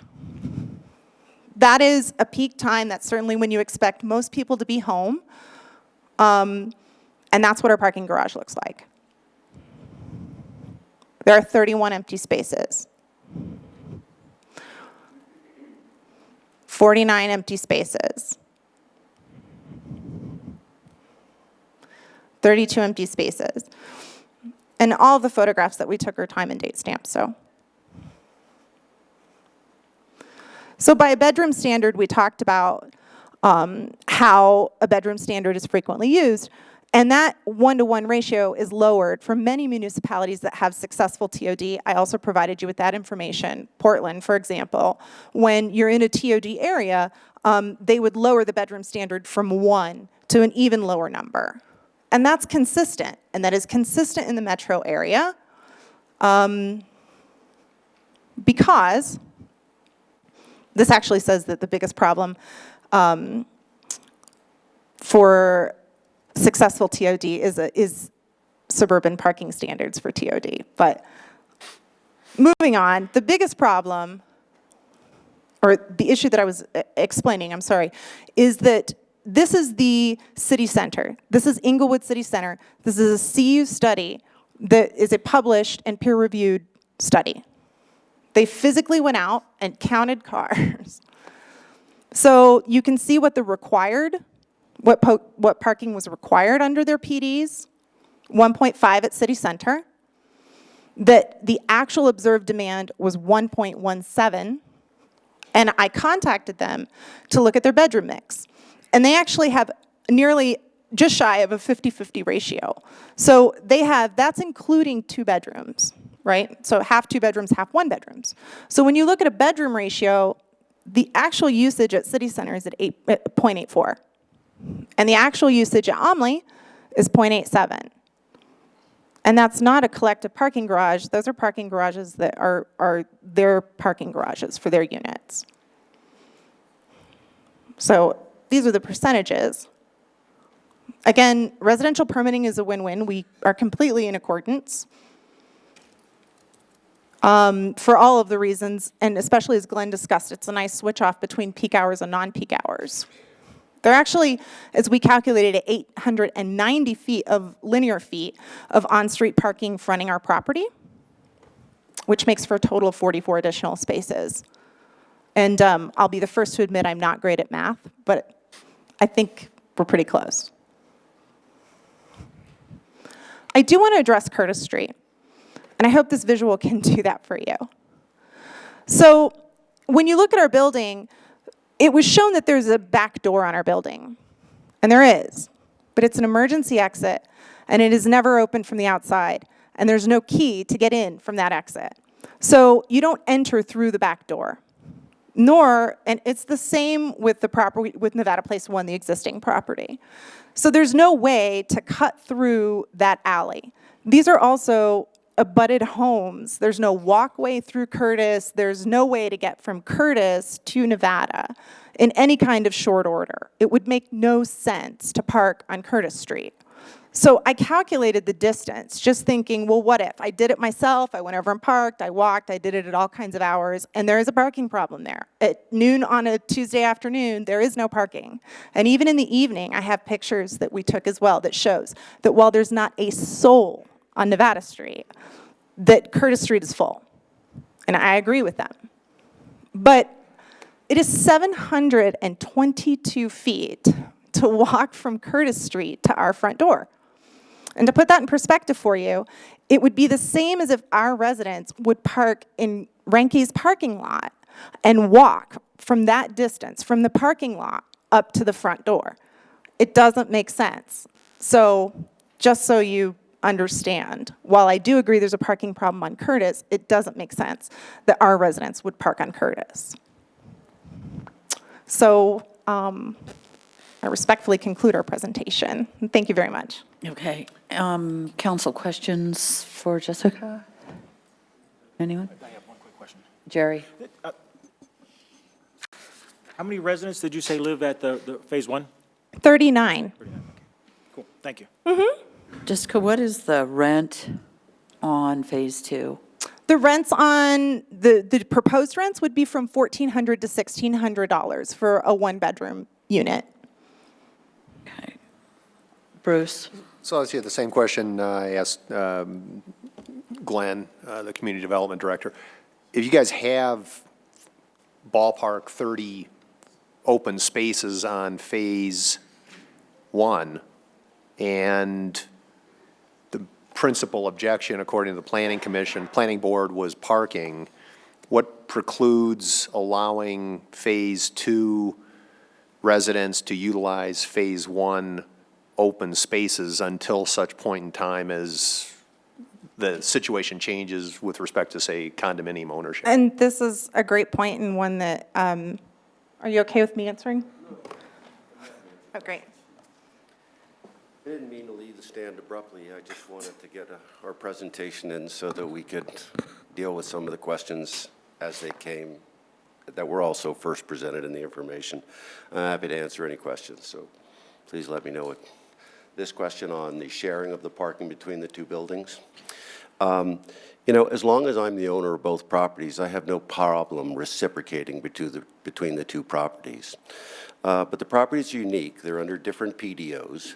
They're going to be financed by different banks. We have a bank in place on the first project. The building was in excess of $11 million to construct. And the terms on those loans may be different, and the timing may be different from the building on the other side. While I'm the owner of the property, they may be under a singular homeowners association. They may also be under a different homeowners association. They're somewhat unique in the fact that we have almost all 2 bedrooms. We have 31 units on the east side of the street. The building was, you know, finished and CO'd in October of 2010. And they're luxury 2-bedroom units. They're quite elegant. They're quite large. And, you know, they may eventually find themselves back to the condominium market to which they were originally planned. It is a stabilized project. We are extremely grateful for the work of our supporters and our banks that allowed us to stabilize the property and keep it out of harm's way, as opposed to going the way that many projects did. But I cannot say, for lack of a better term, burden or obligate one project to the conditions of another, because they may stay together, they may separate down the road. You know, times are a little uncertain, and it's hard to say exactly what the long-term future of both properties is. Respect that. I guess from what I'm taking away from the sort of the general presentation here is that if, notwithstanding the nature of the separability of the two entities vis-a-vis their capital financing, Phase 1 is more or less 100% occupied, or I forget, I think it said 100 or 90 or some such thing. And I guess the conclusion I would draw is that the parking, you're always going to have excess parking at Phase 1. If it's 100% occupied today, and you've got 30 incremental unused spaces, it would seem like if you choose to separate the projects or the properties, say one goes a certain direction, and I get the luxury side of the whole thing, and, you know, people would maybe have a different expectation versus Phase 2. Yet that seems to be an available incremental resource that should be part of the equation, and it would seem that ultimately it could theoretically be handled in the future and/or as part of the leasing arrangements with the tenants in Phase 2. So I guess maybe I just throw that out there. But you bring up a fair question, I guess. What are your, Jonathan, or Mr. Miller, what are your sort of longer-term expectations in terms of remaining involved as both investor and/or property manager for both Phase 1 and Phase 2? Do you tend to develop these and remain participatory over a period of time, or is your business model to develop and then move the capital elsewhere? I am a builder and a developer. There's an old expression that says we don't cook these burgers to eat them. It is a for-sale product. The product was originally designed as a for-sale product, and there's a good possibility that it will be returned to the for-sale market. Meaning condo? Yes. Okay. And the building is condominium mapped, and it was our intention to condominium map the second building. The buildings, for the purpose of parking were reviewed separately, even under the original PDO, and my guess is they'll continue to be reviewed that way. So while I am the owner of both properties, and I have been involved in the project, I purchased these properties in '06, and we've worked diligently to get back here today.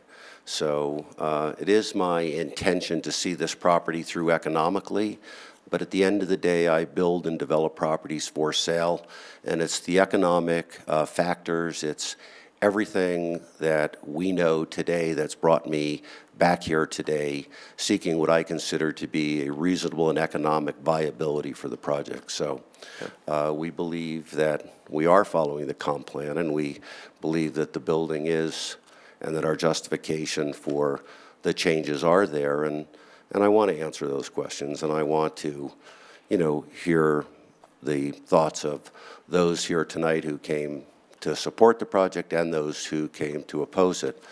But that's why we're here. So we're happy to answer these questions. Thank you. Bruce? My question was answered. Okay, Jerry? Question on parking. For Phase 1, are the parking spaces assigned? They are indeed assigned. And I asked the same question. It's different when you're sort of looking top down at a project and then you get into the garage and start taking pictures and figure out how something really functions. So yes, they are assigned, but they're automatically assigned 2 spaces per unit when you sign a lease. Clearly, in anticipation of good faith and doing, as much as we could, we'd certainly be willing to take a look at that. And I'd also mention that while we keep looking at the excess parking, which is important to note, right? And as long as we can work within financial parameters and lender restrictions in encumbering property, certainly willing to do so. But those numbers go to the point that 72 units, there's actually 77 parking spaces, not 72 parking spaces. So that calculation does include guest parking. And those numbers are not met across the street with the same consumer. So we truly don't anticipate, based on the usage that we have, that there will be a need for the parking overflow on the other side of the street. But if in that event, we're certainly willing to entertain that. So Phase 2 will also be assigned? Yes. So it's first come, first serve on the lease, I presume? Well, I mean, when you lease a unit, you would be assigned a parking space, certainly not 2, so. So yeah, so there's It's gonna be per how many at bedroom. Phase 2? How many at Phase 2 again? There's 77 total parking spaces. One unit for each unit, that's what they automatically? 1 per bedroom, correct, and since they're all 1 bedroom, then yes, 1 per unit. Thank you. Uh-huh. Any more questions, or would you like to get to? Bruce? One real quick last one. You had shown a graph that had the median household income. Yeah, you want me to go back to that, or? No, I wondered Okay. if you had something similar that maybe had the distribution of resident or tenant ages. Yeah, I know the resident and tenant ages. I actually didn't have time I barely got this information into the proposal, I'm sorry. But yes, the ages are shocking. They're across the board, which we didn't anticipate. And again, this is boots on the ground. You learn a lot, right? We have a laboratory of learning here.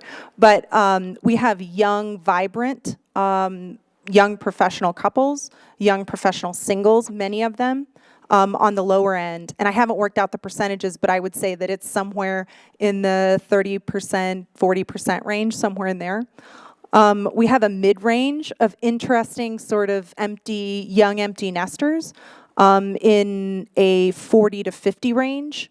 By fair housing practices, we have to be careful about what kinds of exact ages we ask. But and then we have some folks who are retirees, and they are thrilled. They otherwise would have moved out of Littleton, or and many of them are from Littleton, which is interesting.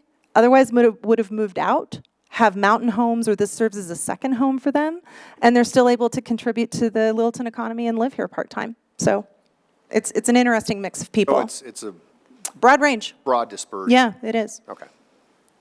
Any other questions? Okay, thank you. Thank you. Okay, before we open the public hearing, we will take a 10-minute break and be back at 9.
Well, and he's actually sent I'm here for you, Chair. Okay. All right, we will reconvene our meeting. Everybody, please take a seat. Well, everybody, please take a seat. We're going to get started again. Thank you.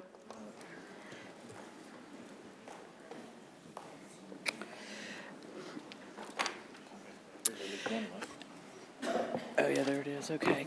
Okay, so we are now to the portion of our public hearing, and I have a roster with people who have signed up either to speak or not to speak, but are also giving whether they favor or do not favor the ordinance. So I will read the name and whether they favor or not, and then whether they want to speak or not. If that has changed and you've changed your mind and you do want to speak, or you've changed your mind and you don't want to speak, please raise your hand or yell at me or something like that. Otherwise, I'll just keep running through the list. If you did not sign up and you want to speak, once we've gone through the roster, I'll open it up to the audience, and you can have an opportunity at that time. When you come down to the stand, please give us your name and address. And there's a 4-minute opportunity to speak, so speak fast. The city clerk will raise her hand due to the volume of people that we have this evening. I want to make sure everybody gets in and gets their opportunity to be heard. City clerk will raise her hand at 3.5 minutes, so you'll know you have about a half a minute left, and then she'll raise it again at the 4 minutes. So we ask that you just wrap as quickly as you can at that point. Okay, I think that's all.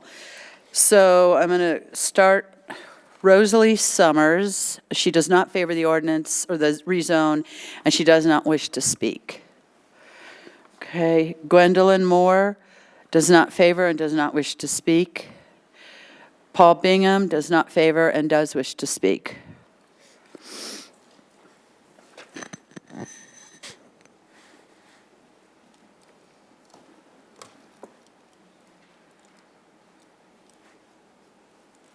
Oh, you're a good man. I like it when they give me what they're going to say. Thank you, Paul. Nice scarf, I like that. Thank you. Paul?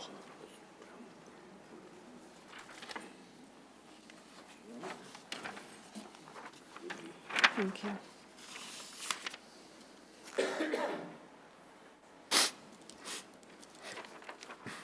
Good evening, Mayor Brinkman, council members. My name is Paul Bingham.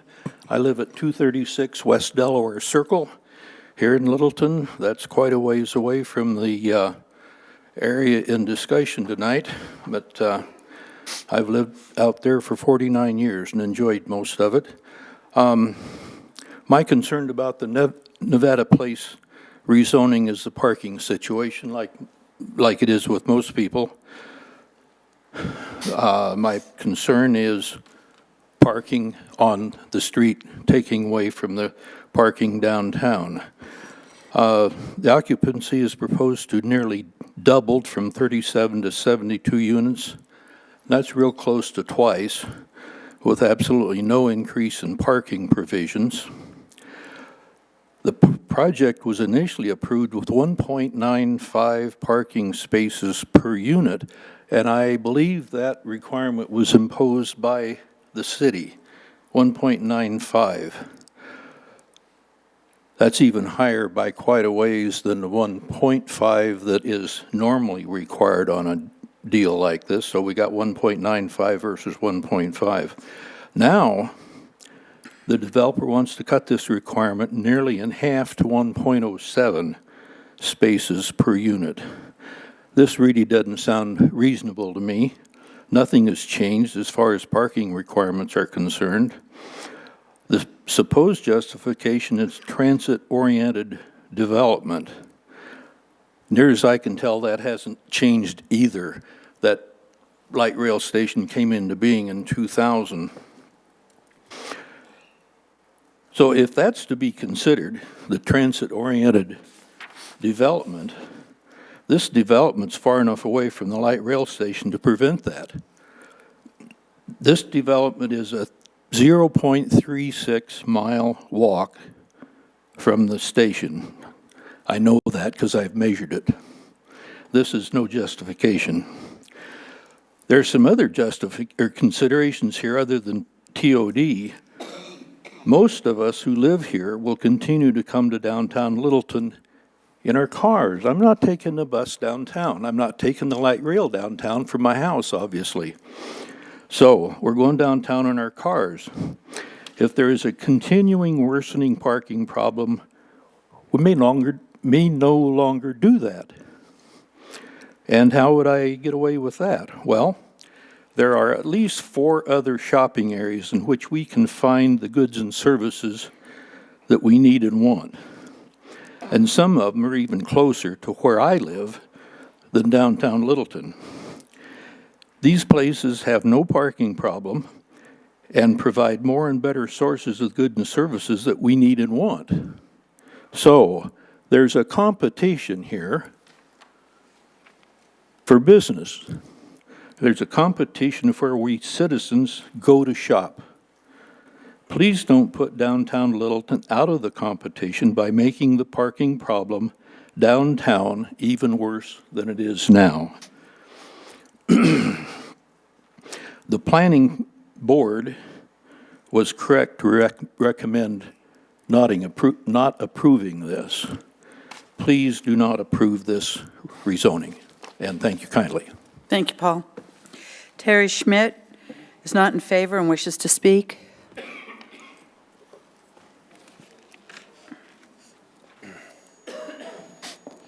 I'm Terry Schmidt. I reside with my wife at 1840 West Lake Avenue, and we've been there for forever.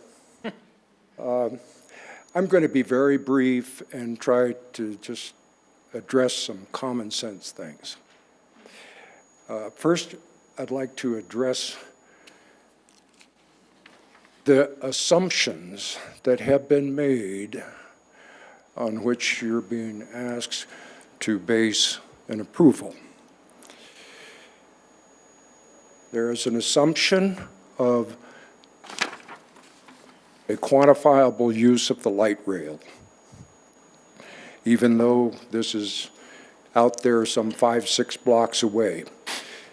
That in and of itself is going to challenge people my age and Peggy's to walk to the light rail station. So you're going to get a younger and delightfully higher income clientele for that property.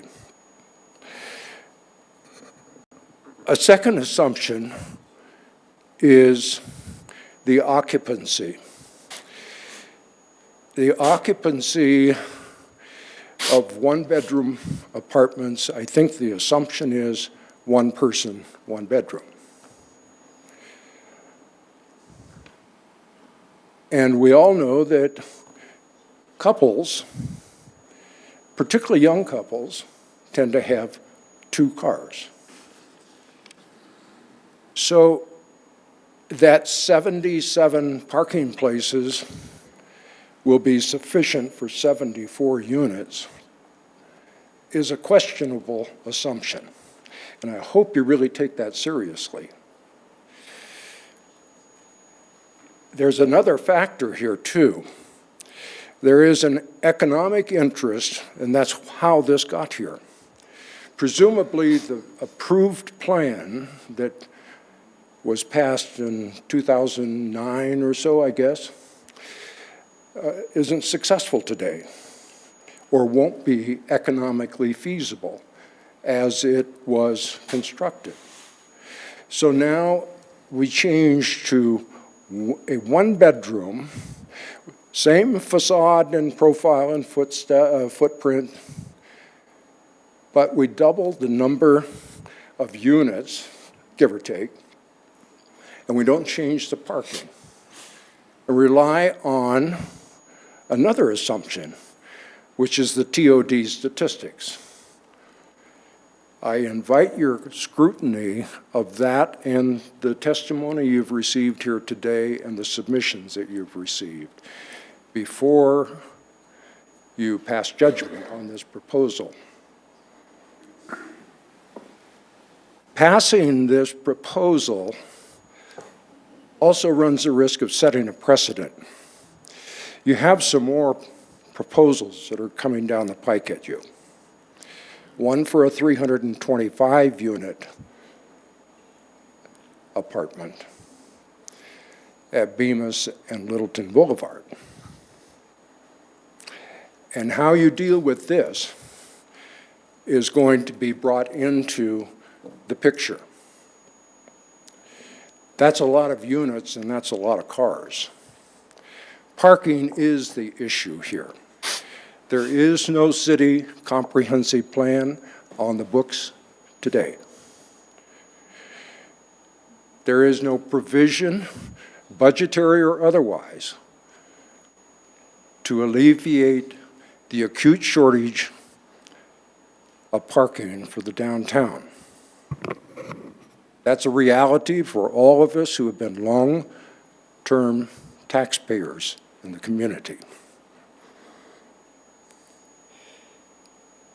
So the proposal is suggesting, on the basis of an economic infeasibility that they're facing, a relaxation of the city's standards. I have a long history in the standards industry with the American National Standards Institute, so I've had to address this. And when you set a standard, you better have absolutely compelling reason to deviate from that, documentable and defensible. Okay, you're at 4 minutes. You want to wrap up? I will sum up. Thank you. I would ask that either you deny this proposal now, or you table it pending very careful scrutiny of the representations, the submissions, and your own common sense. Thank you. Thank you. Ray Flesher is against the rezone and does not wish to speak. Norm Brown is against the rezone and does wish to speak. Norm?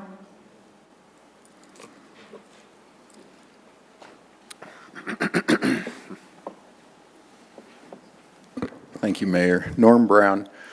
Dr. Cole, is it proper to use IBID as a reference for my address? It's the same as it was earlier. You didn't move? Yes, IBID. In District 1 on South Spotswood. Most of this is about parking. I did note that there seems to be a leap from the proximity of this project to transit to the idea that these people will not have cars. Most people prefer to go skiing in their own car, not via public transportation.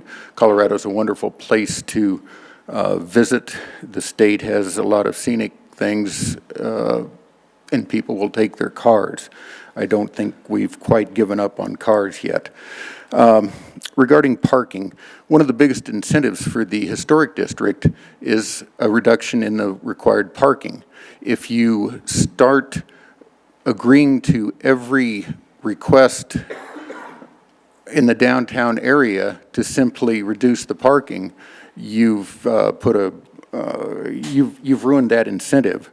And to this date, I think the historic district has worked well. Please don't kill it through this.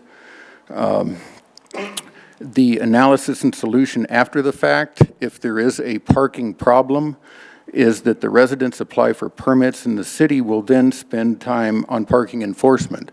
Why in the world would you not require and ensure adequate parking in the first place?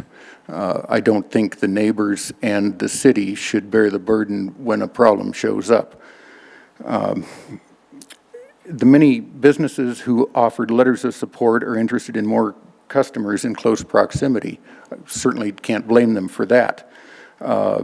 You'll remember David Svensson of Merle's, of course, was trying to organize a business improvement district at one point, I believe, to deal with parking issues.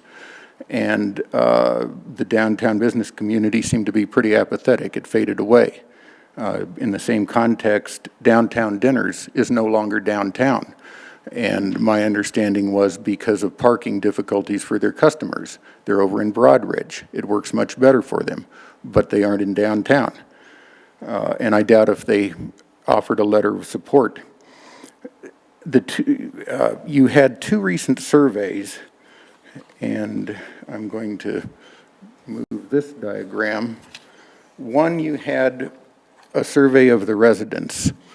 And let me put this out here, and I think Doug will put it up on the screen. Oh, lamp one is blown.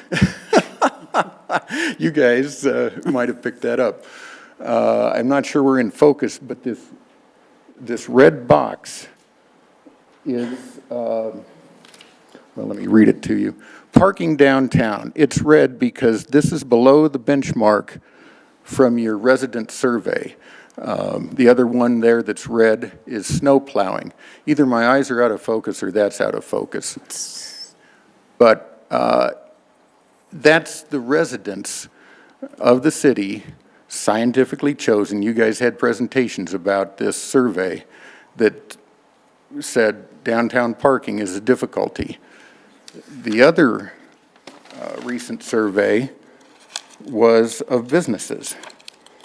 And from that presentation, this is a little bit bigger, perhaps it will show up a little better. Push it up. Community characteristics. And at the bottom, it says amount of public parking in downtown Littleton. Those items are lowest rated. So of the three there, the lowest rated was amount of public parking in downtown Littleton.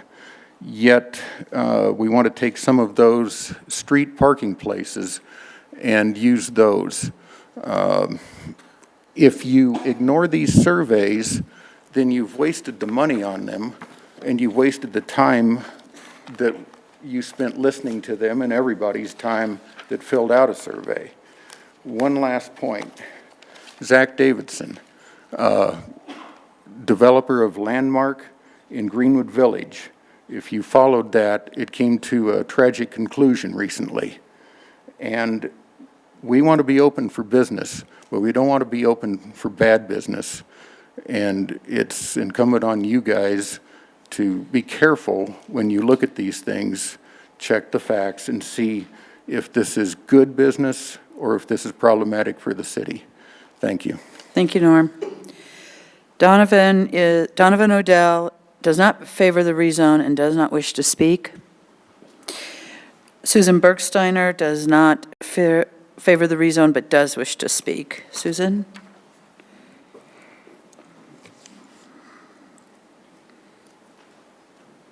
Susan Bergsteiner. I live at 6120 South Stern Parkway, and I work downtown on Main Street. So I'm kind of torn about this. As a downtown supporter of Hoodlum and all the downtown business, it would be nice to have more people living in the neighborhood. But the planning board, as well as most of the citizens, including everybody within 100 feet of this property, has told you, don't do this. Please don't do this.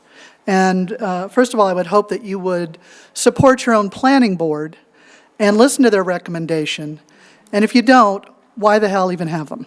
It's, it's kind of an insult to them that they take all the time and look through all the details they look through to give you a recommendation. And if you snap your fingers and say, we think otherwise, then it's kind of reminiscent of a former council who wanted to shove a large big box building down the throats of the city and saying it was in your best interest, and didn't really care about the poor people that lived right behind it that was going to have a loading dock at 2 a.m. going beep, beep, beep. So, please remember that, first of all. The other thing I'd like to say, just in general, I don't think the city should be responsible for someone's bad business decision. And we can't control the economy nationally, locally, regionally. And we can't predict what's going to happen. If we could, we would all be very rich on the stock market. So, I mean, really, this may have been bad timing, and we feel for the developer, and nobody wants to see anybody fail economically. But, you know, suggesting that this zoning change is necessary to adapt and grow, I think is a PR move, and it's not true. And I really respect Mr. Beckman's point that zoning changes are there for a specific reason. And a bad business decision on your part does not necessitate us rezoning it to help you out fiscally. So that's the second thing. I mean, I think you've heard about all the parking concerns that everybody has.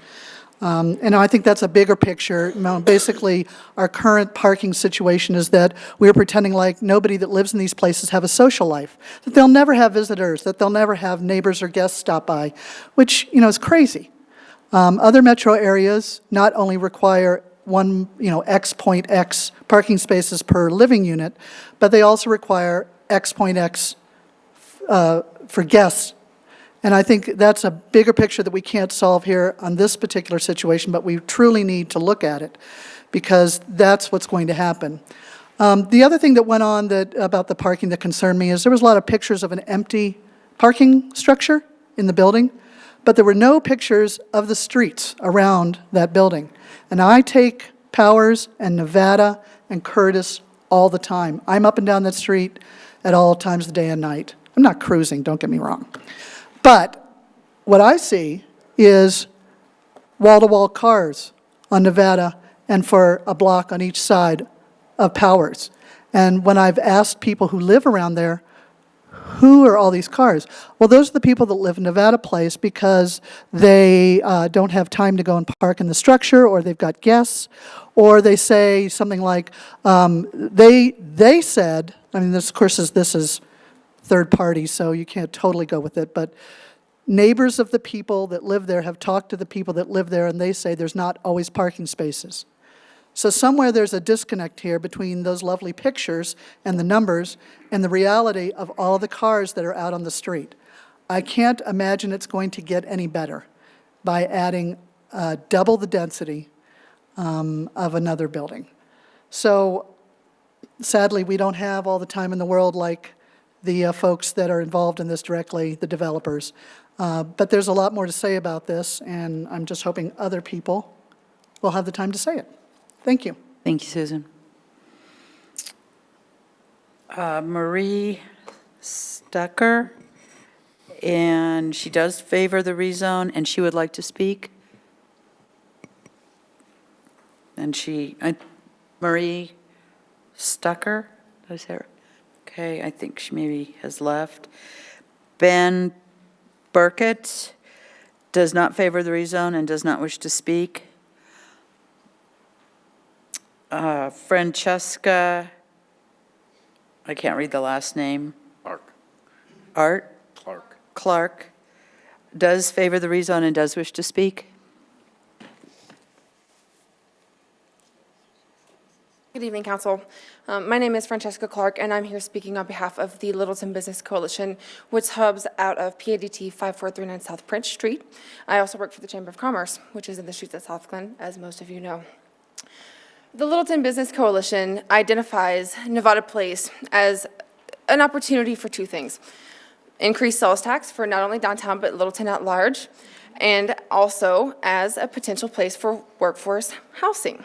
So being that that is a business aspect of it, the Littleton community, which includes the likes of Littleton Hospital, Lockheed Martin, PADT, Spur, which is a business downtown, which I like to bring it up, the Littleton Y.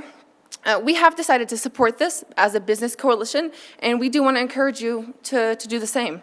So I know I've been brief, but that's the statement that we'd like to make. Thank you.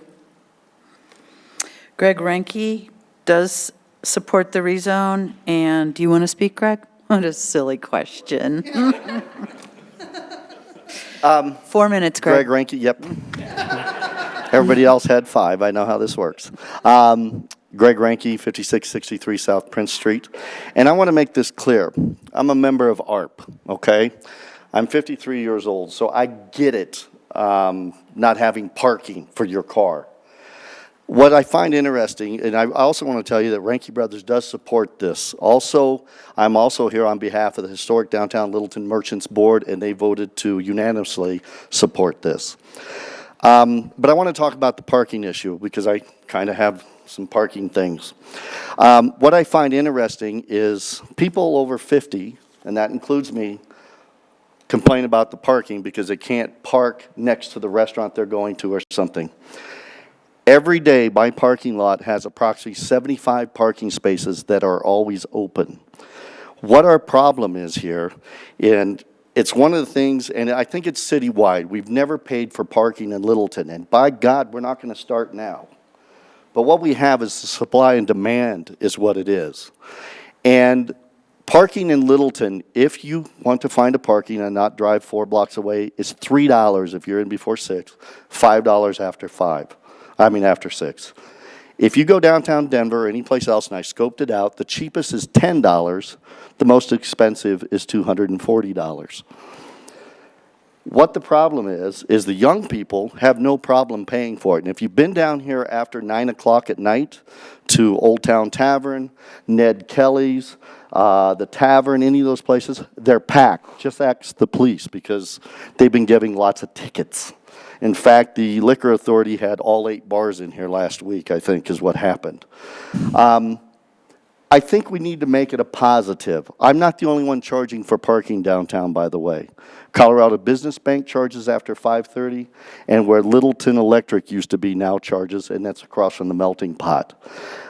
I think we have to have a different mindset on parking. I agree that the residents should have their parking by their place. The city unfortunately put out a map that showed where you could park for free, and that included all of your residences. So if you notice in the morning, the post office doesn't have any parking. They used to all park in my lot. We used to have 70 parkings there. They now park on your street, because I watch them, and they take up approximately 70 parkings every day. If you watch who goes in there, it's the people that work down here that are taking up the parking spaces. And now we invite the guests down here, and they don't know where to park, so they park on the streets or wherever they can. But what's interesting is the young people come in my place, and they're dressed to the nines. They pay $5, they park their car, and they don't complain. Not a word. I had a gentleman, I won't mention his name, came by my place and said, I wouldn't park at your place. And I said, why not? He said, it's $5. And I said, that's because you don't have a hot chick. I said, what's interesting is, if you have a young lady that's dressed to the nines wearing high heels, and you park 4 blocks away instead of spending $5 and letting her walk a half a block, she'll dump you the next day. We have parking. We just have a bad mindset thinking that we shouldn't have to pay for it. We have to pay for it now. And Ranky Brothers, just so you know, October 29th, I was offered $3 million for my property. And I said no. I could ride away like a cowboy and be nice and happy. But I believe that property is the key to downtown here, to keeping it where we can all work together. And $3 or $5 is not going to break us to come down, whether you park mine, Littleton Electric, whatever, and make the economy go. I just want to say one more thing, if I may. Littleton City Council came to the Merchant Association and explained to us that from 2005 to 2011, the district, a little bigger, increased sales tax revenue by 69% during the worst economic recession in the history of the United States. We're doing that down here. I want to know why Obama and all those people aren't coming down asking us what we're doing. We're working together. It's not perfect, but it's workable. I always have parking. Thank you, Greg. David Specht does not favor the rezone, does not want to speak. I missed a name on the beginning. Cole is the last name. Does not favor the rezone and does want to speak. Okay. Is not a relative of mine, just for. Not a relative? Okay, thank you. That's not opposing, it's just an observation. Barbara. My name is Barbara Cole. I am not related to Peggy Cole. I happen to own the property directly across the street from Nevada Place. I have never been contacted by Jessica for this rezone, so that's a false statement. I happen to own a company. Would you speak in the mic? Thank you. I happen to own a company called Community Matters, Inc., and I have been in the planning and economic development business for almost 40 years. I have 5 points to make. The first is that this is a planned development that was approved without being heard by City Council. In the state of Colorado, I know of no other municipality that would approve a planned development without it being heard by council. It's an anomaly for your home rule city that you allowed that to happen in the first place. Second, you have 72 units in an area zoned R5. If you look at the property just to the west, and you look at the number of homes, there are 7 homes in less than an acre. You are now being asked to consider 72 units. There is a very well-known publication called Visualizing Density. This property at 72 units per acre is denser than anywhere in downtown Los Angeles. Third, you are not following your own regulations, which is a requirement to park the site. In my letter to council, I noted, and I've done a lot of work for Dr.Cog. In fact, I wrote a book called Managing Colorado's Future, a guidebook to integrating transportation, land use, and air quality planning. The big push was on transit-oriented development. This is not transit-oriented development.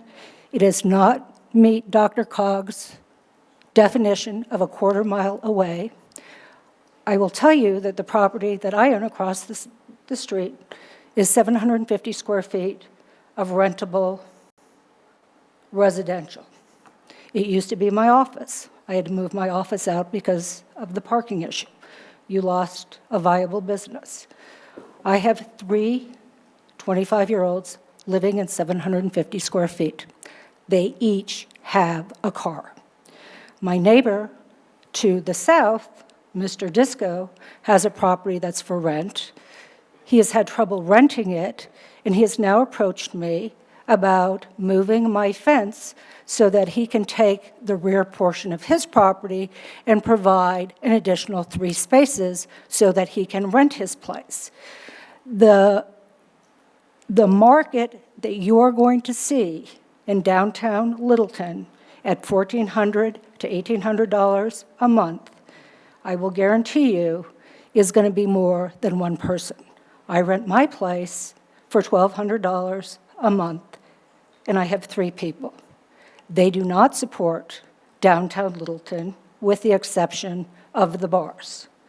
This project was sold to the neighborhood when it first came up as a planned development without council being able to hear it, as high-end $300,000 to $600,000 units, and we're now down to 1-bedroom apartments, and I will guarantee there will be at least 2 people in that unit. Fourth point, the actual height of this structure is not 43 feet. It's 43 feet measured by the International Building Code.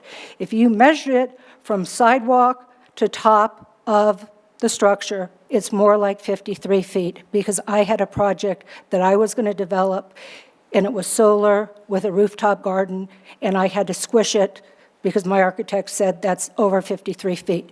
Your downtown CA district is 3 stories or 40 feet. Why are you allowing something in an R5 district that is taller than what's allowed downtown? Lastly, and again, if the city believes this is transit-oriented development, I really suggest that you look at what's come out of the governor's office, what's come out of Dr.Cog. There is no grocery store, there is no doctor, there is no convenience. Whatever you have to get, you will need a car. My final point is Colorado state statute requires that if more than 20% of people within 100 feet disapprove of a zoning change, it requires a supermajority vote. Statute also requires that if a planning commission denies a change, that also requires a supermajority vote. We have asked the community development director whether or not, with your new zoning change, which states that you will follow state regulations, whether or not you will follow those two portions of statute. Thank you. Thank you. Mary Louise Sullivan does not favor the rezone, does not wish to speak. Randy Stein does not favor the rezone and does wish to speak.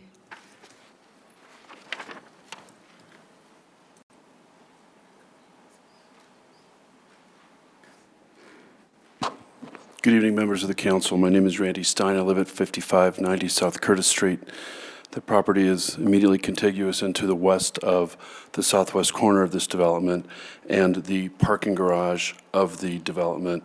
The underground parking would flow into and open up to my property. I don't wish to restate a lot of the things that likely are already in your packages. I know that Ms. Cole, as well as myself, have already sent you some information to read, but I would like to respond to a couple things that were spoken this evening, not for tit for tat, but just to see if I could reframe some of them. The first thing is that the applicant referenced, in particular, one outreach meeting that was scheduled, and that the very few people showed up, and that they took that as a sign of support and assent by the neighborhood. In fact, that meeting was scheduled at exactly the same time and date as the first presidential debate at the University of Denver, and perhaps a few of us were lucky enough to be there, but I'm sure that most of us were in rapt attention at our televisions, and that is in fact the reason why there was no one or very few people. To really briefly echo what Ms. Cole said about the Denver Regional Council of Governments, DRCOG says about transit-oriented development should occur within a quarter of a mile of a light rail station, and there seems to me to be this perception that this development is located, in fact, on top of a light rail station or next door or contiguous to. In fact, although the applicant references in its own package that you saw here tonight that it's located within a quarter of a mile, it's not, as independent driving would measure, but also the community development director specifically stated an hour or so ago that it was about a quarter of a mile if you walk it plus 500 feet. So a quarter of a mile plus 500 feet is a tenth of a mile on top of a quarter of a mile, and so therefore it's well in excess of a quarter of a mile per the DRCOG recommendations. But a bit of self-serving notification. You've heard here that the developer intends to fulfill his agreement regarding the buffering, and you, as I said, have received some information, including quite a bit of not only contract language, but supporting emails talking about being a stand-up guy and a good developer and wanting to fulfill agreements and so forth. However, the developer, through his assistant, who's here this evening, has taken the position that rather than running with the land, this agreement, which copy of which you have, will die along with the currently existing and approved PDO if you approve the rezoning. In short, your vote to rezone this property, thereby superseding the currently existing PDO, will jeopardize, not reinforce, this existing agreement.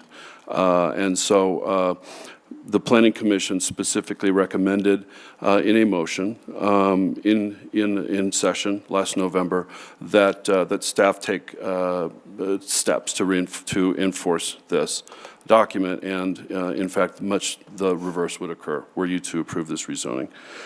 Finally, I just want to state that earlier on the application, the applicant showed to you a slide that purported to show all of the R5 zoning that surrounded the property. I believe it was depicted in red, and it was really very striking in that what a large swath this R5 zoning cut surrounding the property. In its specific discussion regarding its deliberations, the planning board Specifically, the planning board stated that the surrounding neighborhood, those in the R5 zoning, had a right to rely upon that existing zoning, which was and still is R5.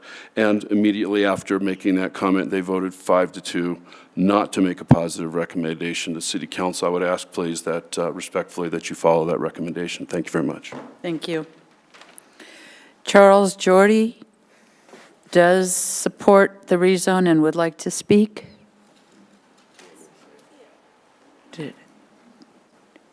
Mr. Jordy had to leave for a meeting. He's a developer. He sits on the Historic Preservation Board of Denver proper, in addition, and owns property surrounding the area, is supportive of the project. I'm saying that on his behalf. Thank you. Mary Weirs does not support the rezone, and is Mary here? Did you wish to speak? Okay. Terry Weiss, I'm really sorry if I'm messing these names up. Does not support the project and does not wish to speak. Rosa Reben, also does not support the rezone and does not wish to speak. Okay.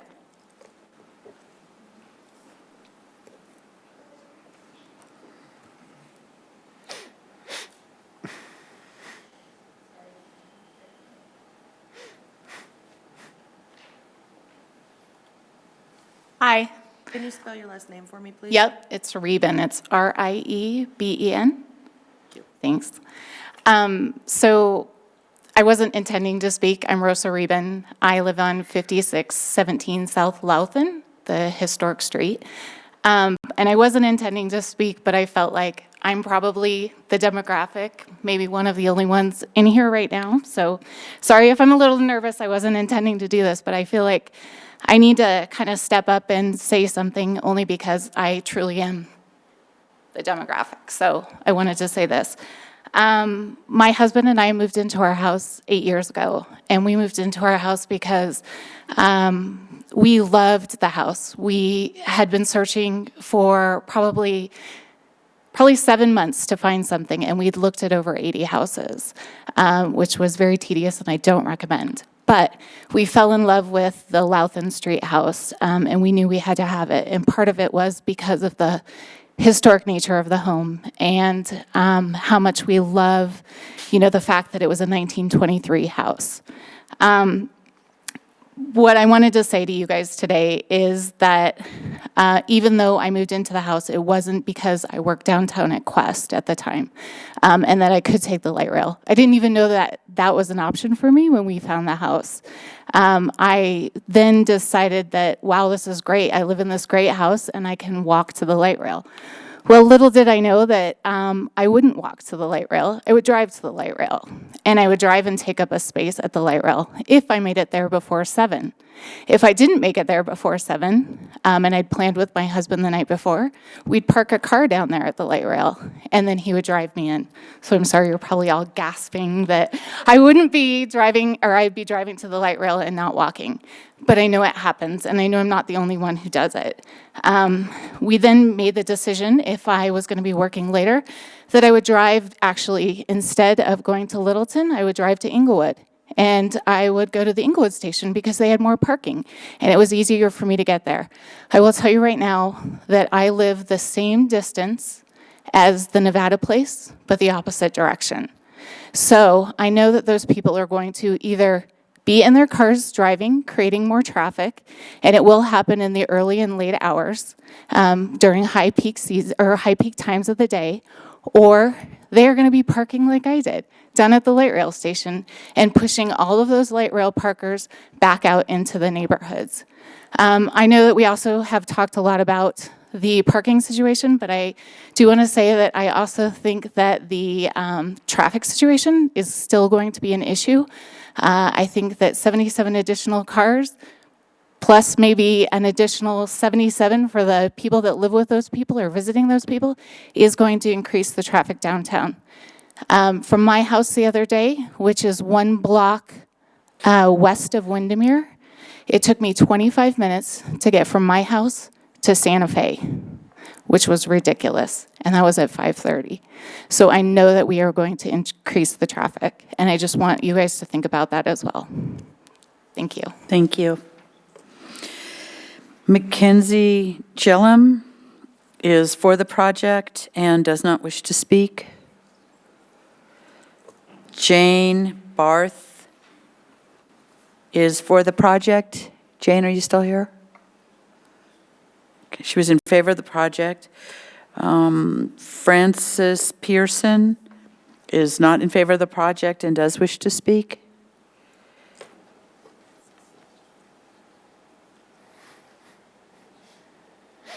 Thank you, members of the council and Mayor Brinkman. My name is Francis Pearson, or I go by Fran. I'm a cartographer by trade, and I live at 1950 West Littleton Boulevard, which is in Littleton Station. And I was a little bit curious, having lived in Littleton Station for a little over a year now, and knowing what the density as well as the parking situation is there. I live in the large building. We have 22 units, and a little over, I think about 35 spaces. It's a little over 1.5 spaces per. And I have never seen the garage looking as barren as the photos that we just saw, except on the day that they were cleaning the garage, that we all had to move our cars out. Generally, I would say that the parking situation in that garage is about 85 to 90% filled. And the demographics and the size of the units in Littleton Station are very similar to what is currently in the existing Nevada Place. We have a mixture of 2 and 1 bedroom units, most of them being 2 bedrooms. We are a transit-oriented development actually at Littleton Station. We are well within the quarter-mile radius, which this project is not. Now, as I said, I was a map maker by trade. I made maps for years. In fact, the official map that the city of Littleton uses was originally made by myself. And I measured that as the crow flies from the actual entry to the station, not the corner of the parking lot on Prince and Alamo, but the actual entry to the light rail station is about 450 feet. That is as the crow flies. It's about 2,150 feet actually following pathways that you would have to sidewalks and that sort of thing as you would have to walk it. So it well exceeds 3/8 of a mile. That does not qualify as transit-oriented development under anybody's definition.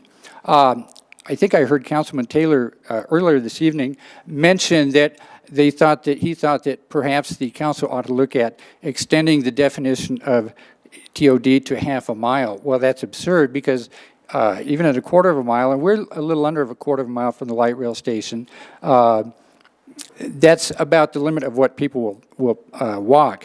Transit usage diminishes rapidly after you reach that quarter-mile limitation, and I am sure that's why that has been the standard that's been set. The other thing that bothers me about this proposal is that it's setting a terrible precedent. Right now at Littleton Station, we have a density of about 22 units per acre. This is a proposal for 77 units per acre, which is 3.5 times the density of Littleton Station. And I think most people that drive down Littleton Boulevard and will look at that project say that's a fairly dense project. It's, you know, I don't consider it to be high density, but it's certainly a decent density, and it's close to a light rail station. Now we're further away from a light rail station. We've got a density that is 3.5 times what Littleton Station is. So I would suggest that you can probably always prove anything you want with numbers, but I would suggest that to set a precedent which is much higher than your existing maximum density, which is R5 in Littleton, and this is about 2/3 higher than the maximum densities for R5. I think density needs to be an issue that is considered as well as parking. It's not all just about parking, but also the densities and the number of people that you're going to have living on a given space. Thank you. Thank you. Jeannie Pearson is opposed and does not wish to speak. Christopher LaFever is opposed and doesn't wish to speak. Jean Labo is opposed and does wish to speak. Eric Doubt is opposed and doesn't wish to speak. Paul Olson, opposed and doesn't wish to speak. Martin Bolt is opposed and doesn't wish to speak.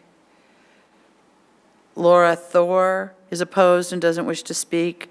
Robert Brahm, opposed, doesn't wish to speak. He does, okay? How would you know?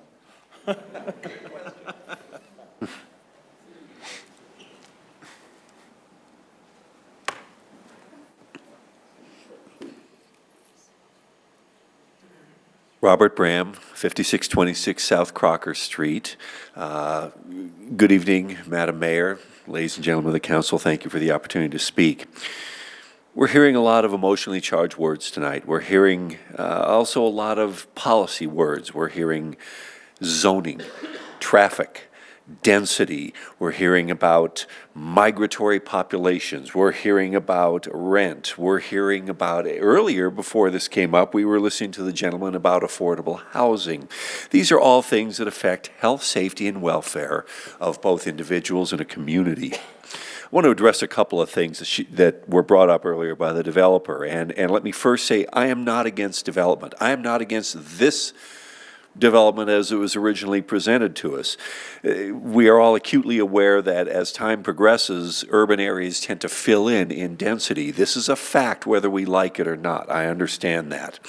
My questions and my concerns are severalfold. We have talked once again about parking. I mean, this subject has been going on for the 20 years that I've lived here and will continue going on for the next 20 years. And the City Council has done numerous studies in the past. I remember Joe Trujillo talking one night about not another parking study, and he was so right. A couple of questions about the need for parking, and particularly in a transit-oriented district. She brought up the analogies of Amley and of the Englewood City Center, and I would venture to say that those are not valid analogies by any stretch of the imagination, particularly the Englewood City Center. There are huge commercial developments. There is a huge parking structure there, which you see if you ever take the light rail. It's 4 stories worth of parking, let alone the open space parking that's available by all of the businesses that are out there. So it's kind of hard, and I want to respect what the University of Colorado work has done, and the people who are there for the immediate attachment to the light rail. I think those are very important statistics to look at. This is a little further away. We're a very different community. The Englewood City Center, as it's currently built, is not surrounded by, on all sides, single-family homes or maybe duplexes or a very small apartment building. They're talking about $1,400 to $1,600 rents while they're talking about migratory populations. And I will be the first to say my knowledge of what a migratory population is defined as is not necessarily going to be what hers is. I tend to think of that as people who come and go, and that these are pretty high-end units for a one-bedroom. I find that kind of surprising. These are going to be luxury units. Maybe they'll be turned into condos someday. I get that. But that kind of a population is going to want to drive a car. They're going to want to go skiing. They're not going to be able to walk down to the grocery store. It's been brought up earlier. The neighborhood is currently zoned R5, which is multifamily, but the reality is the neighborhood is largely single-family homes in there. And having lived on Curtis Street, I know for a fact that some of them have been kind of turned into duplexes. You do have a small apartment complex on Curtis between Powers and Barry. But for the most part, these are single-family homes. You are changing dramatically what is going on within the population density of that neighborhood. And I was really interested in what she brought up about the height of the building. I thought that was pretty interesting, too. The other Ms. Cole brought up a very interesting point. When you talk about zoning changes, you are talking about a change and being adaptable and flexible, and I get that. I really do understand how that works, and the city needs to be able to be nimble. In this particular case, you're talking about a neighborhood that's already nimble and has a great diversity as it is currently. You've got the commercial district on Littleton Boulevard. 1 block away, you already have some form of apartment building, and you have the antique stores, you have the tea shops, you have all those things all within a block. But then it comes back to quality of life, health, safety, and welfare. And these are issues which anyone who tries to drive down any night of the week and find a parking place so they can go have dinner, and maybe Greg is right, we need to change our attitude, but the fact is, the parking is horrendous around there. And by bringing this in, they're going to want their friends to come down and share with them as well. I think these are these are all issues that point to voting down the change of the zoning. I wish the developer well. I think with some fine tuning, it could be a beautiful complex. And actually, I want to give him some compliments for the architectural work that's already been done. But this is not what I see as the final solution, if I may use that term. Thank you, folks, for your time. Thank you. Jeff Reyes is opposed and doesn't want to speak. Joe Trujillo is opposed and isn't sure if he wants to speak. Yes, he wants to speak? Okay. You had a question mark on here, Joe. Joseph Trujillo, 5574 South Huron Street, District 2. And I also have the Littleton Jose's Restaurant on Main Street. And I had a dream not too long ago that all this parking went away. And I looked down on Littleton and there was parking everywhere. Unfortunately, it didn't happen, but I kind of tried to figure out how all of this came to be. And it's because of the fact that the city gave away their parking, which was supposed to be regulated by the building department when you get a building permit. Everything requires parking, so many, and suddenly you had an arm of your city out there saying, wait a minute, hold on, we're going to attract these people by giving them 50% reduction in their parking. And I think that's the one thing that has hurt us all through the years here, is the fact that they come in, they get this, and the reduction comes in, they don't have to make up any parking. They're supposed to do it later on, like this gentleman was saying over here. Well, hey, we're going to do this thing, but if it gets to be too much on the end of it, and we have to go back, then we'll come to the citizens, we'll come to the city, and we'll tell you, we got a parking problem again. Well, it just goes on and on, so I'm not quite sure what the answer is, other than the fact that I wished that everything that came out of the building department that's supposed to be regulated by them in building, including the amount of parking spaces that are required, those things should be taken care of at that time, during the development period.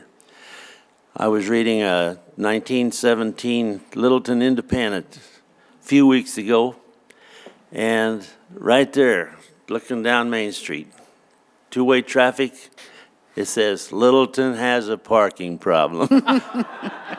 So it's nothing new. They're all Model Ts. They look pretty neat, you know. But I think we got to go back and see exactly where we've went wrong here.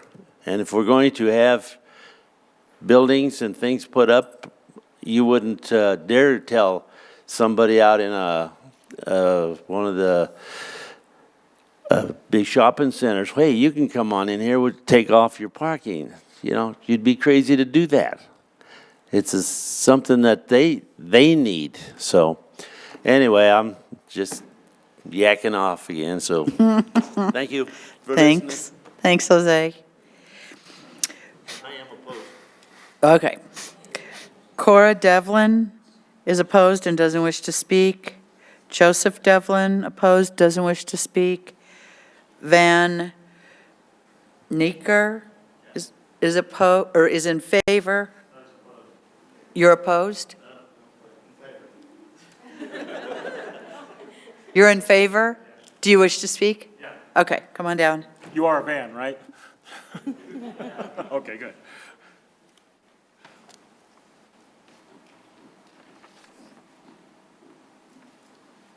don't know if anybody got that, but I think there's a parking problem in downtown Littleton. We just recently moved into 5492 South Nevada Street just in September, so it's right close to where the new property is going to be.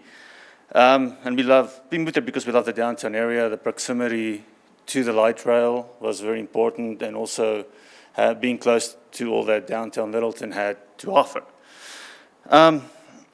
And I think that's what a lot of people in my peer group or demographic is looking for, to have that access. But I was thinking, if they're going to start marketing these units, people are going to look at the ad, they're going to see a one-bedroom, one parking spot. And they're going to probably go and have a look at it, drive around, see that there's limited parking, and then they're going to come to the conclusion, either I can live here, or have two cars, I'm going to have trouble parking the second car. I think people are smart enough to figure out that you're going to have restrictions on your vehicles if you go and rent there. It's going to be easier if you have one vehicle, because then you have one parking spot. You have two vehicles, it's going to be more difficult. And some folks that work downtown will probably compensate and say, well, you know, if we're going to go to the mountains, we'll use the one vehicle that's available, and during the week I hop on the light rail and I go and work downtown and come back. People do that all across the world at various cities, where they make do with one vehicle if it's a couple. So I don't think that's necessarily an issue, and I think the market will speak for itself. People who can move in there will, and others that can't won't. I think that's how it works everywhere else. Thank you. Thank you very much. Donna Specht is opposed and doesn't wish to speak. Okay, that's everybody that's on my roster. So if there are others who would like to speak, please raise your hand. John?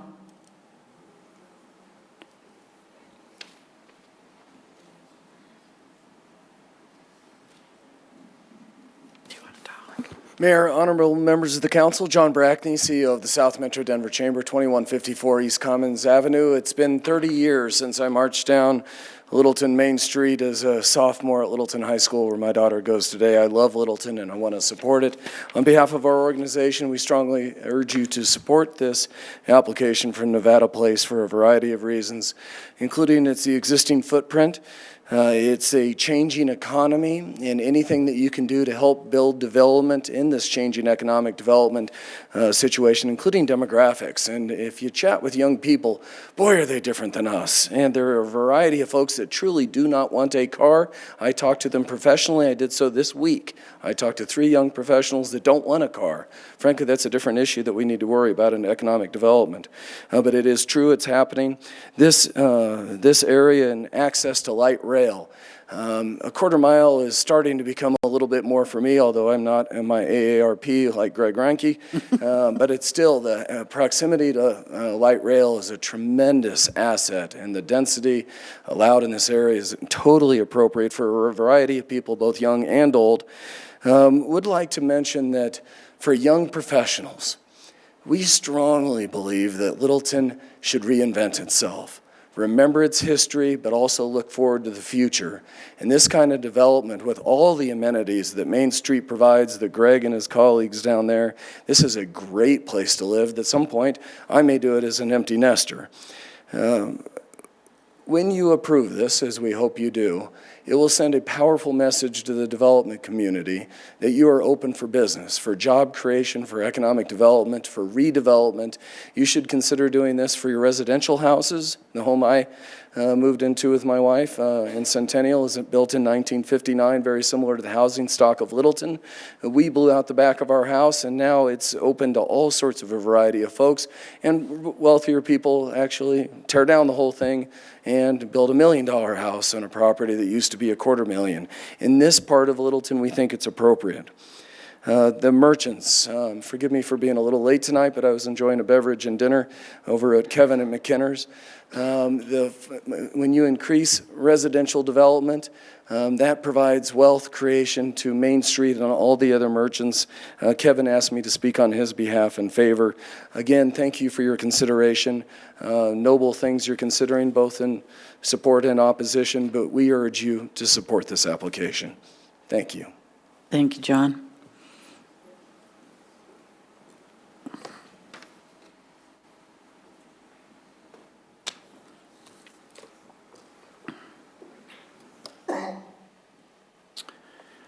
My name is Bob Haywood. I've been involved in economic development issues for about 40 years all over the world, and the property is at 5601 South Nevada, just across the street from the current behemoth. First, I'd like to say that some of the numbers I heard tonight don't pass what I call the smell test. I find it very difficult to believe that there are 29 adults living in 31 units, and the place is 100% occupied. If those figures are being used to create the forecasts, they're not figures that are going to be maintained, because you can't have 100% occupancy when you don't have one adult per unit. People talked about there being couples, families. The numbers don't add up there. Secondly, the numbers don't add up when you talk about a quarter mile from light rail. Quarter mile is not a fuzzy number. Even your own staff said that if you walk it, it's 1,800 feet. Quarter mile is 1,360. If you walk on the sidewalks, you're at 2,100 feet. That's not a quarter mile. So the answer to a question of whether it's a quarter mile is no. When we talk about the parking, the plan says that the building is going to provide 0.83 parking lots per housing unit. That's well below the standard. To count public parking spaces on the streets as part of this project's housing is an abomination. It doesn't even meet, what they're saying is they're not going to meet even the minimal standard of one parking space per unit. Standard probably ought to be 1.3, 1.5, 1.7. That's where it is elsewhere. And they're not coming close. Finally, on numbers issues, the traffic study, which I read, stated that they counted the cars coming in and out of the existing structure. Well, we already know the existing structure has inconvenient parking spaces and people aren't using them because we saw the empty parking lots. And so a count that is based on the cars going in and out of that structure, which we know is not being utilized by the people who are already living there, is not a valid study. If I were sitting in your seats, I would actually be offended by being given some of these numbers to make your decision. Finally, I noticed that in your notification for this meeting, you said you were notifying us as prescribed by state law, and I would like to point out that Colorado Revised Statute 3123-305 says that if over 20% of the adjacent residents object, it takes a 2/3 majority vote, and that then the objection is by petition, and that petition was in fact given to you by somewhere around 85% of the adjacent residents. No one opposed, everyone opposed to the project, no one in favor of the project, just not every resident was found. And secondly, as Barb Cole noted, Colorado Statute 3123-209 states that in a negative opinion of the Planning Commission, you are also required to have a 2/3 vote. I hope that if you follow Colorado prescribed law in calling this meeting, that you will also follow it in concluding this meeting. Thank you. Thank you. Point of clarification, the statutes that you've referred to, while they are correct, we are a home rule municipality, so they don't apply. But they apply to the notification for calling the meeting? Will you have indicated you are following Colorado statute? Ed, Kirsten? That's correct, Mayor, that we do follow it for the notice provision, but we have opted out of the other provisions. Did you hear that? I'm sorry. We do follow it for the notice provision, but we've opted out for the other provisions. Okay, anybody else? Okay. Two more people. One here. Yeah. Oh, three. Is there a ordinance from the town that I can review saying that you have done that? Yes, the city attorney can get that for you. Can I get your address, please, Bob? Could you give, we didn't, say that again? 5601 South Nevada. 01 South Nevada. Okay, thank you. Did you get that? Okay. Okay, Cal, go ahead. Good evening. Thank you for this opportunity. Cal Murup, 6323 South Santa Fe Drive. 30 years ago, I would never thought I would be in Littleton, but Littleton has evolved a lot since I've been on Main Street. I remember the days when there'll be no parking problem at all on Main Street, the building vacant, businesses going out of business faster than they're coming in. Entrepreneurs take opportunity and take risks into making decisions on business decisions, and they risk their life, their family life, their way of life. Most of them do a calculated risk. I believe Mr. Miller is doing a very calculated risk, considering the economic situation we live in today. I do want to echo what Mr. Ranke said about Mr. Taylor in one of the merchant meeting, that District 1, downtown Littleton, has enjoyed a 69% in tax revenue increase. Why? Have we ever asked ourselves, why is that? The likes of McKinner's, Toast, Treasury, the late Treasury, Sushi Basho, the Lizios. I think Bob Mickes should be nominated the Businessman of the Year for his effort and work and hard work into getting his business successful. I believe, like I have done in the past, many times I've said, spoke my mind in front of you, that Littleton is in desperate need of high-density residential. That is one thing we are extremely lacking to improve the health beat of Main Street. Thank you. Thank you, Cal.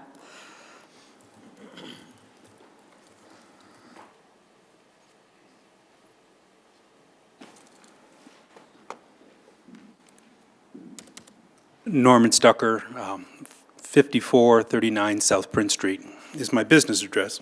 I also live at 801 Shadycroft Lane, so I have both a business and a residence in Littleton. I'm strongly in support of this development for several reasons. One, I applaud the direction Littleton is going, specifically our downtown, but anything needs continued energy to continue that momentum. And I see this development as providing that energy, providing bodies, providing a vitality, providing additional people.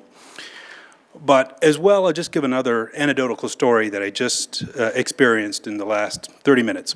I literally just got off a flight from Houston, got into town no more than 30 minutes ago. Took the bus to the light rail to downtown, walked from downtown to here. When I was on the light rail, I had a conversation with a person who literally just got off the plane from New York City to move to Denver, a 27-year-old person without a car looking to reestablish himself in Denver. He's not going to buy a car.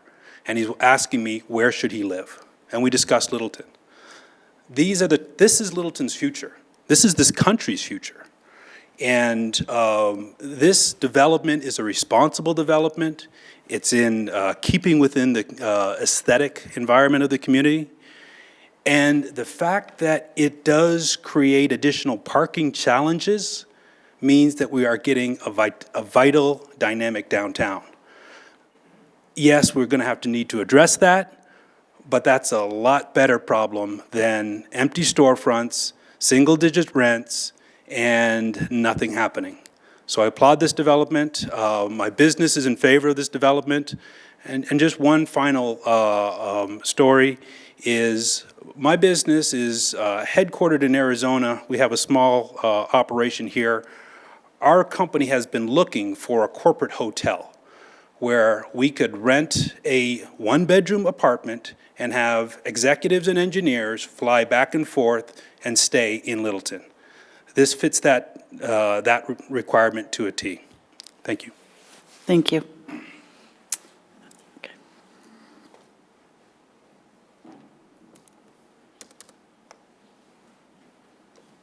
Hello, my name is Marie Stucker. I'm his other half. Get a little closer to the microphone. Yeah, closer to the mic. I'm Marie Stucker.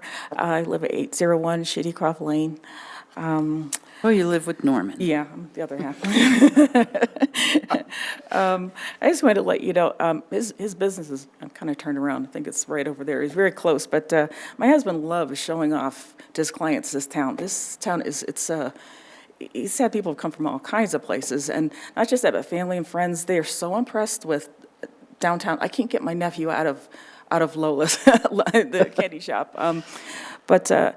I can sympathize with traffic issues. We live right across the street from Heritage High School, and that is at lunchtime is dicey at Heritage. A lot of kids race to go to Aspen Grove or someplace to go to lunch, and they're racing to come back. And they usually come down Windermere, Rangeview. They let me know I'm moving too slow. And but every morning, right at drop-off, we got a ton of parents. One morning, I remember 5 cars trying to get into my driveway due to turnaround, and it's lunchtime, and then again at pickup. So I can sympathize with traffic, speeding, parking. Sometimes they're parked a little closer to the track, but believe me, I can sympathize with that entire issue of parking. If that could be addressed concerning the Nevada Place project, I think that'd be great, because I can totally sympathize with what they're saying. But at the same time, I look at what family and friends and my husband's business, the downtown area is it's so unique. And one night we were my daughter, we do everything to support downtown Littleton. My daughter's, her first job was at Delicios. We were at Jake's one night there was a photographer there. I can't remember from the Westward or from the Post. I can't remember, but it was nice seeing a photographer there to advertise Jake's and kind of spruce up Littleton. It was kind of nice to see the photographer walking around observing us and enjoying a good snack. And it concerns me though seeing Opus out. I'm interested to see. I watched to see what's going to be in Treasure Lee space. I'm concerned with the business development. At the same time, I'm also sympathetic to what the residents are going through. But if there's any way there could be some kind of resolution, I think this Nevada place, what's there right now, it just looks beautiful. It's a beautiful complex, and I passed through there and I saw someone's on their deck. They had a really beautiful chair, a nice seating area. It looks so warm and welcoming. And I went right on their patio, and I thought, this looks so Littleton. It's so nice. And I like the statement that it makes. But like I said, I am sympathetic, but I just want something to converge and work out. And I believe that I can. Okay, thank you. Thank you. Anybody else want to come down? Okay. So, Jessica. I know we're getting late, so I'm not going to go through each and every rebuttal, but I do want to hit just a couple of high points. The first is that it's been implied, and I can appreciate that often people use numbers and numbers get confusing. While we're talking about numbers and also talking about TOD and the importance of TOD to the area and its vitality and, quite frankly, its future in a lot of ways, we're also talking about existing residents, people who live there. We have their habits, we have their parking habits, we can watch their light rail habits. It's demonstrated. We in no way doctored any of our photos. Like I said, they're all time stamped, they're all date stamped, and we would invite you to come to our parking garage at whatever hour. We would certainly, for the safety of the residents, want to escort you in there. You don't have to let us know. I will make myself available to you at 2 a.m. or 2 in the afternoon if you want to come see for yourself exactly what we're showing you on the screen as far as the availability of parking, because that's the habit. If you build it, they will come. We are, first and foremost, Mr. Miller, Jonathan Miller, is a developer. With the word of mouth, certainly for a rental product. So in the interim, it's rental. In the long term, it's for sale. You would never, as a business person, and I'm sure the business people here and many of you who are business people, you would never build something that's not viable. You wouldn't build something that offers less parking than you think your residents are going to demand. You build to demand. You provide product to demand as a business. So us under-assessing demand or trying to shortcut somehow or assert incorrect things in order to get a lowered parking standard doesn't behoove us in the long run. It certainly doesn't behoove us to sell the product, and it doesn't behoove us to rent the product. I would encourage you to go online. There is Yelp. There are about 400 other online products that all you have to do is Google search the word of any complex, anywhere in the country, perhaps the world for that matter. And they're rated. It's rated by its residents. And if you can't meet parking needs, the first thing that's going to come up is, this place is fine, but you can't ever find any place to park. So when people go to the internet first, which is where they're going to go to find somewhere to live, they're going to see that that's a problem. We don't want problems for our residents, and we certainly don't want problems for the neighborhood. I have heard repeatedly from neighbors that what the neighbors want is permitted parking. And this provides a win-win situation, potentially, for that situation. At the same time that we, again, don't believe that we're adding to the parking problem. It's there. As far as the 0.25 miles go, I would also encourage you all to do this. You can. Google Earth, which is a scientifically valid method of measuring, has a measure tool. I measured from the platform, not from the entrance, and from our entrance to the platform entrance. It is as the crow flies. It's not as you walk. But at the same time, I would remind the audience and remind council that at the outer edges of the Mineral Parking Station, it's 0.25 miles to the platform. So to say that people won't walk 0.25 miles is disingenuous. It's just not true. We'd also like to remind council that we are owners. This is not a speculative project. We own this property. Jonathan owns it with pride, and takes great pride in being a property owner. So one of the largest property owners in that area, who pays park fees and who pays property taxes, and who has an opportunity to use street frontage just like anybody else would. In the same way that they feel entitled, while we're proposing a development, we're still landowners. We own that property. The final thing is there has been a lot of mention of, yeah, but what's on the street look like? And I can tell you, exactly at the same time that all of these photos were taken, I also took on-the-street photos. Same time, same date stamp. And what you'll see, if you'll let me show you just really quickly, maybe I got locked out, Glenn? I'll leave them up while someone else is talking, but, or while you all talk so we can move things along. But I do want you to know that we have that information available. You can see side by side, right? The garage is empty, the street's empty. They're not parking, our residents aren't parking on the street. There's a car or 2 cars or 3 cars at night. At the same time, by the way, on other streets on both sides, which we also have pictures of, especially Curtis, the street's full. So we're not arguing there's a parking problem. We're saying it's not ours and we're not contributing to it. So thank you. Jessica, I did have a quick question, a clarification from you. Sure. You have 37 units in that building? 30, in phase 1? Phase 1 is 31 units. 31 units? And I said 39 residents, not 29 residents. Okay, that's what there I are wanted to 39 residents in that unit. And if I said 29, I misspoke and I apologize, but I thought I said 39. I wrote down 39, so you have 31 units. 31 units and 39 residents. And while we know that 2 people may very well live in a 1-bedroom, we're suggesting that it's not nearly as high as other areas. And we know this because we have lots of singles who live in our 2 bedrooms. So we know this. How many 2 bedrooms do you have over there? They're all 2 bedrooms, every single one, and that goes back to the unit mix. It doesn't make sense for the mix in the area. It is contrary to your own comp plan to add more 2 bedrooms. It's contrary. And we're not proposing a temporary financial fix to a developer situation.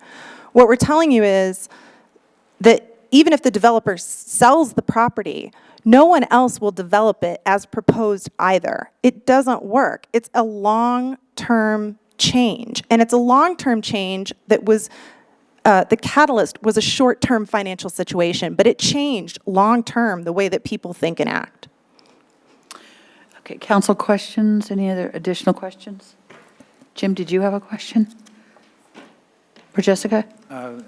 I just need to tell, was handed tonight a letter of support that is not part of the council packet. Okay. I will give it to Wendy to have for the second hearing. Okay. And I also, before we close the public hearing, we received 22 letters, all in support. And Jim, who was your?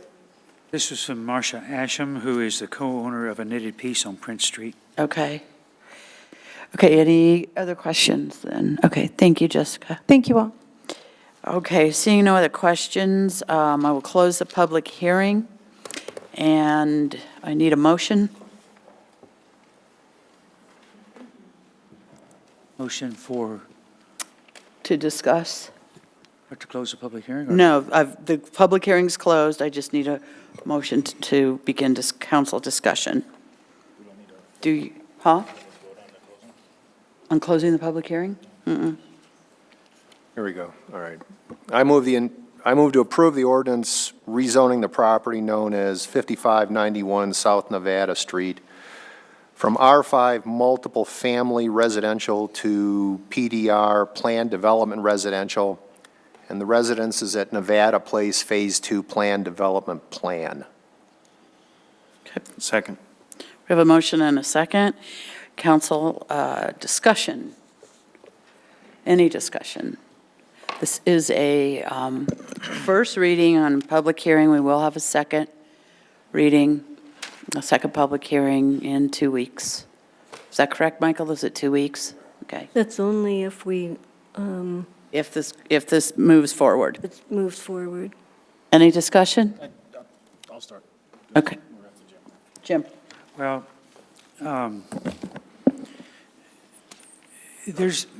don't even know where to start, frankly. I have had 12 years of experience with Dr. Cog being on their board or being on an alternate. I can tell you, sitting around the board table, listening to other cities, that the 1/4 mile from a transit station is no longer going to be the standard. It may be what's written, but that's not what occurs. And we know from our own experience here in the city of the Trammell Crow development that's over on Bellevue, the Alta Aspen Grove apartments behind, west of Aspen Grove, each have a great number of their units, or all of their units, more than 1/4 mile away. The Trammell Crow development to the north of this building required the city to have to put in sidewalks because there's so many people trying to walk to the light rail station, and we're having to walk on the street because there were no sidewalks. So we know that people will walk 1/2 mile to get to the light rail station. We can prove that from our own citizens that live here in Littleton. Being a development that is walkable, it is bikeable, it is healthier for the lifestyle, and it has a lot less pollution because there are going to be fewer cars. I think statistically, when you look nationally, that projects of this type, they don't all have cars. They don't all have 2 cars. There may be a couple, but they would have, a lot of them would have just a single car. But they're going to be drawn to this project because of the light rail, whether they're going to use it for work or whether they're going to use it for recreational uses. Having a development this close to Main Street businesses, that they can get to the Main Street businesses without having to get in a car and drive there to participate in whatever they want to do, whether buying a product, whether going to a restaurant. And when a restaurant owner comes up and says, I don't want any more development to come in because I don't want any more business, I find just absolutely, absolutely amazing to me. Because residences that can walk to your business is going to provide better tax revenues for the city. It's going to have less pollution because of being able to walk there and not being able to have to get in a car to drive to get to downtown Littleton. Over the past year, this city council has spent just an inordinate amount of time dealing with economic development issues, how we can become more open for business, how we can get that message out there to people that we really would like to see development occur in the city of Littleton. Frankly, because we need tax revenue. And if this tax revenue doesn't occur, we're going to be going to the voters and saying, here's your choice. We're going to raise your taxes, and you get to vote on that, or we're going to cut these services, and you don't get to vote on that. So coming forth with being able to have more development in the city is going to be beneficial to us. I happen to chair at DRCOG the MetroVision Implementation Task Force, which is a group of citizens. They are bankers, and there's only 12 of them. Very high-level citizens. They're bankers, they're builders, they're transit experts, they're CDOT, Department of Transportation members, urban consultants, small business owners. There's one county commissioner and one other elected city councilman out of the 12 of us on this committee. And we are charged with trying to make sure that the MetroVision that has been created for this greater metropolitan area gets to meet its goals by 2035. And it's at this point where we talk about the developments that are for sale. Folks, there ain't none. Metro-wide, there ain't none, except for the very, very small projects. They are all going to be rentals. And there's lots of reasons for that, but they are all rentals. Property rights. Any of you sitting here in this audience, as your property owner, have the right to come in and ask for a rezone of your property. And I will say to you, 20 years from now, I'm not going to be alive. 20 years from now, I don't think the area north of downtown Littleton is going to look anywhere like what it does now. Most of the single-family residences, I believe, will be gone because the demand for your piece of property is going to come in so high and offer you so many dollars that you say, I can move to someplace else. I can move into a one-bedroom apartment. I can move into a two-bedroom apartment. I can do that because I'm getting enough money that I can live safely and comfortably for the rest of my life. I say that because the metropolitan area has adopted urban growth boundaries. And we're trying to keep sprawl from occurring. By having urban growth boundaries in process, that means what is now within these boundaries is going to become more dense. Our population will increase by 1.4 million people in the next 20 years. Where are they going to live? If we don't allow sprawl to occur, and sprawl means more water, and you know what a shortage of water we've got around here, it's going to become dense. And so your properties are going to become very sellable in the future because of that density.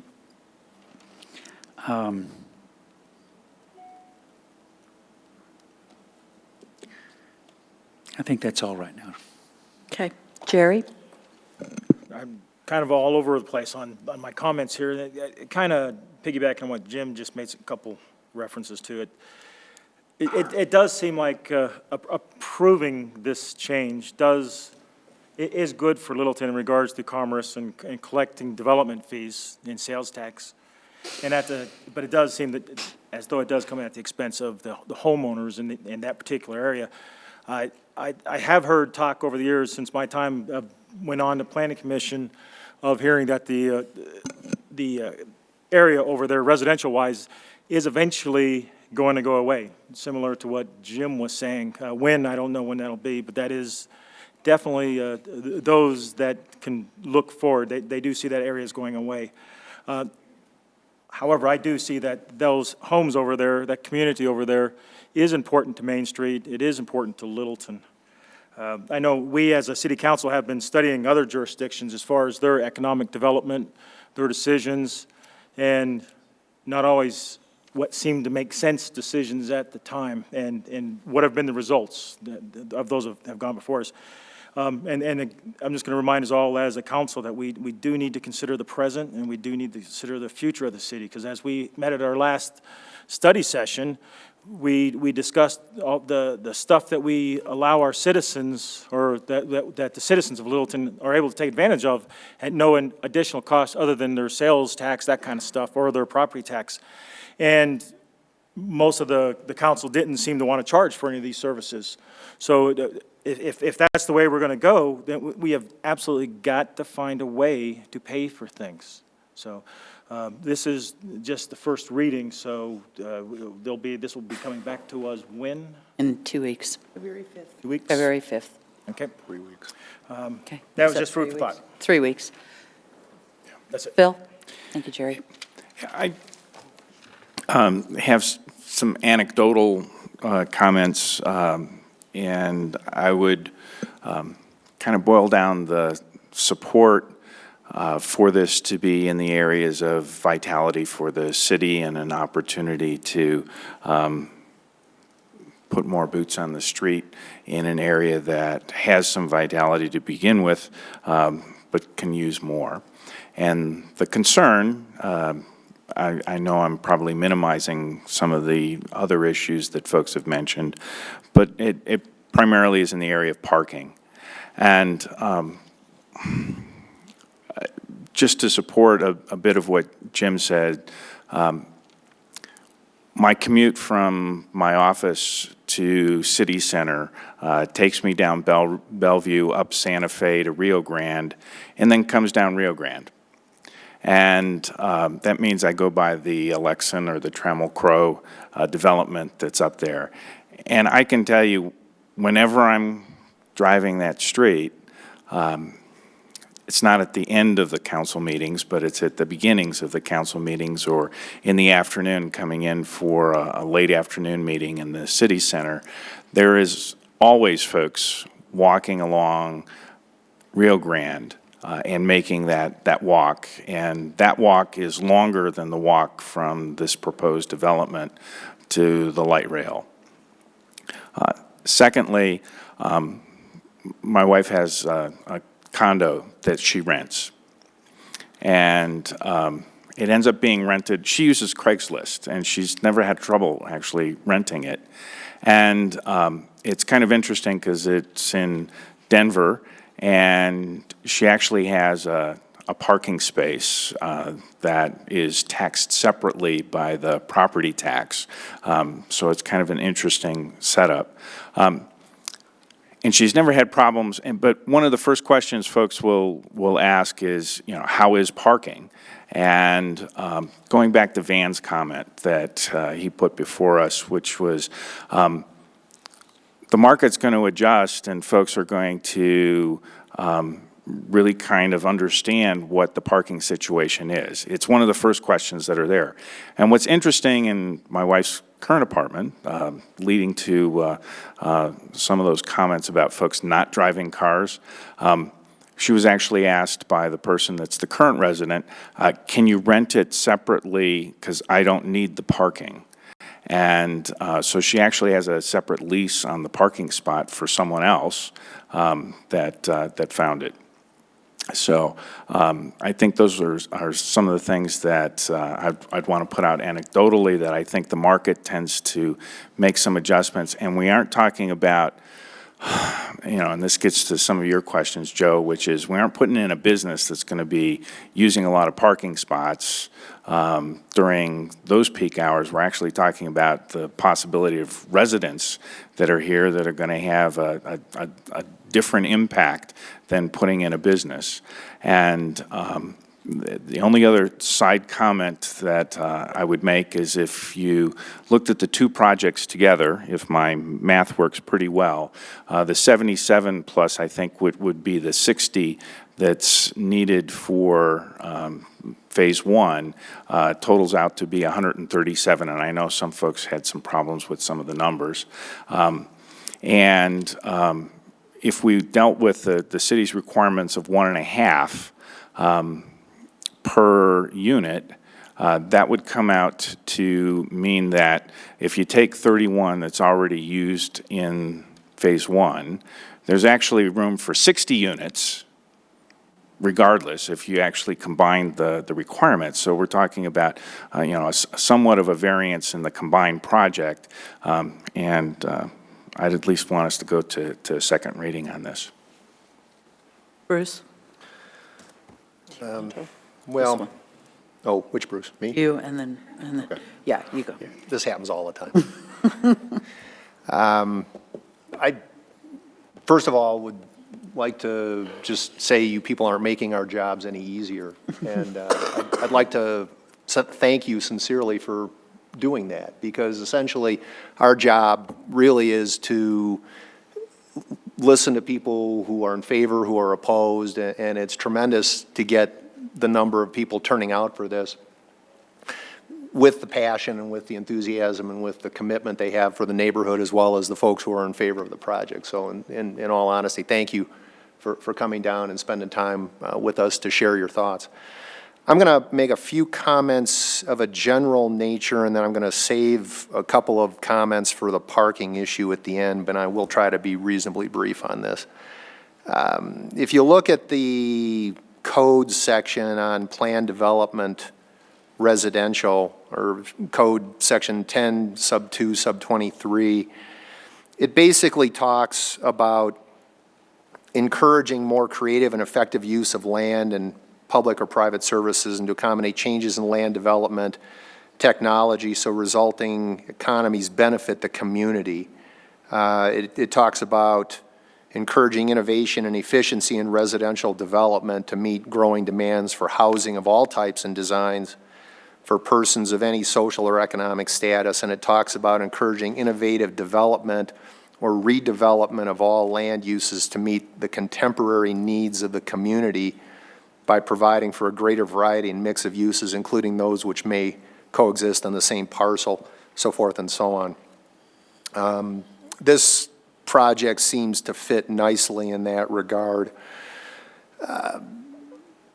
Clearly, over a period of time, this community has gone from one that grew like a weed in the post-World War II era all the way up to the 80s as the community developed south. But we absolutely now are in predominantly a situation where we have to look and consider and wrestle with redevelopment and infill types of projects. And we've talked about this as a council. I think Planning Board has talked about it.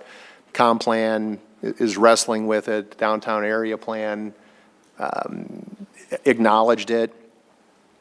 And it is, in fact, going to be the reality of the types, predominantly the types of development we're going to face here over the next, pick a number, 10, 15, 20 years, outside of the Marathon property and the Enser property and a couple of the last remaining larger parcels that have yet to be developed.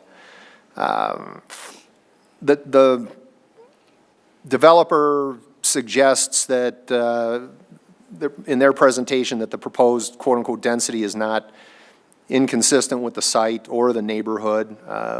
Pretty clearly, Phase 1 exists.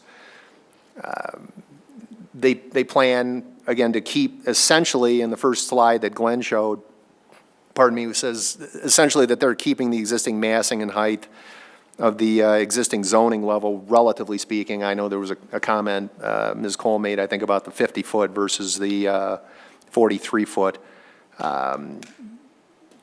But in a general sense, it appears to me that they are working with the existing zoning structures to try to keep the character of the neighborhood as it exists today with Phase 1 relatively intact. They addressed, and we, of course, all reviewed the downtown neighborhood plan, and which does specifically call out diverse mix of housing options for residents of all ages, incomes, abilities, family structures, and that the downtown neighborhood plan is, in fact, a guide to decision-making, which basically allows us to consider flexibly variations to themes, I believe. One of the things that sort of was tangentially discussed, and it actually was discussed, I think, in a couple of presentations, or comments, was the fact that, in fact, the developer is putting a lot of capital up to take the risk of return based upon the variety of marketing assumptions. And I think Jessica's point at the end about there's no incentive for this type of a project to not align the nature of the assumptions with the market as it's being perceived. Now, we can, everybody generally understands point-based modeling is always in error, but relatively speaking, you have to make forecasts, you have to make some assumptions, you have to gauge the market, and people who do that and are willing to put their capital at risk to do that certainly have a valid seat at the table, and in this case, Phase 1 does provide some level of guidance, at least to the nature of the market that's out there. I guess my feeling on this is that, in part,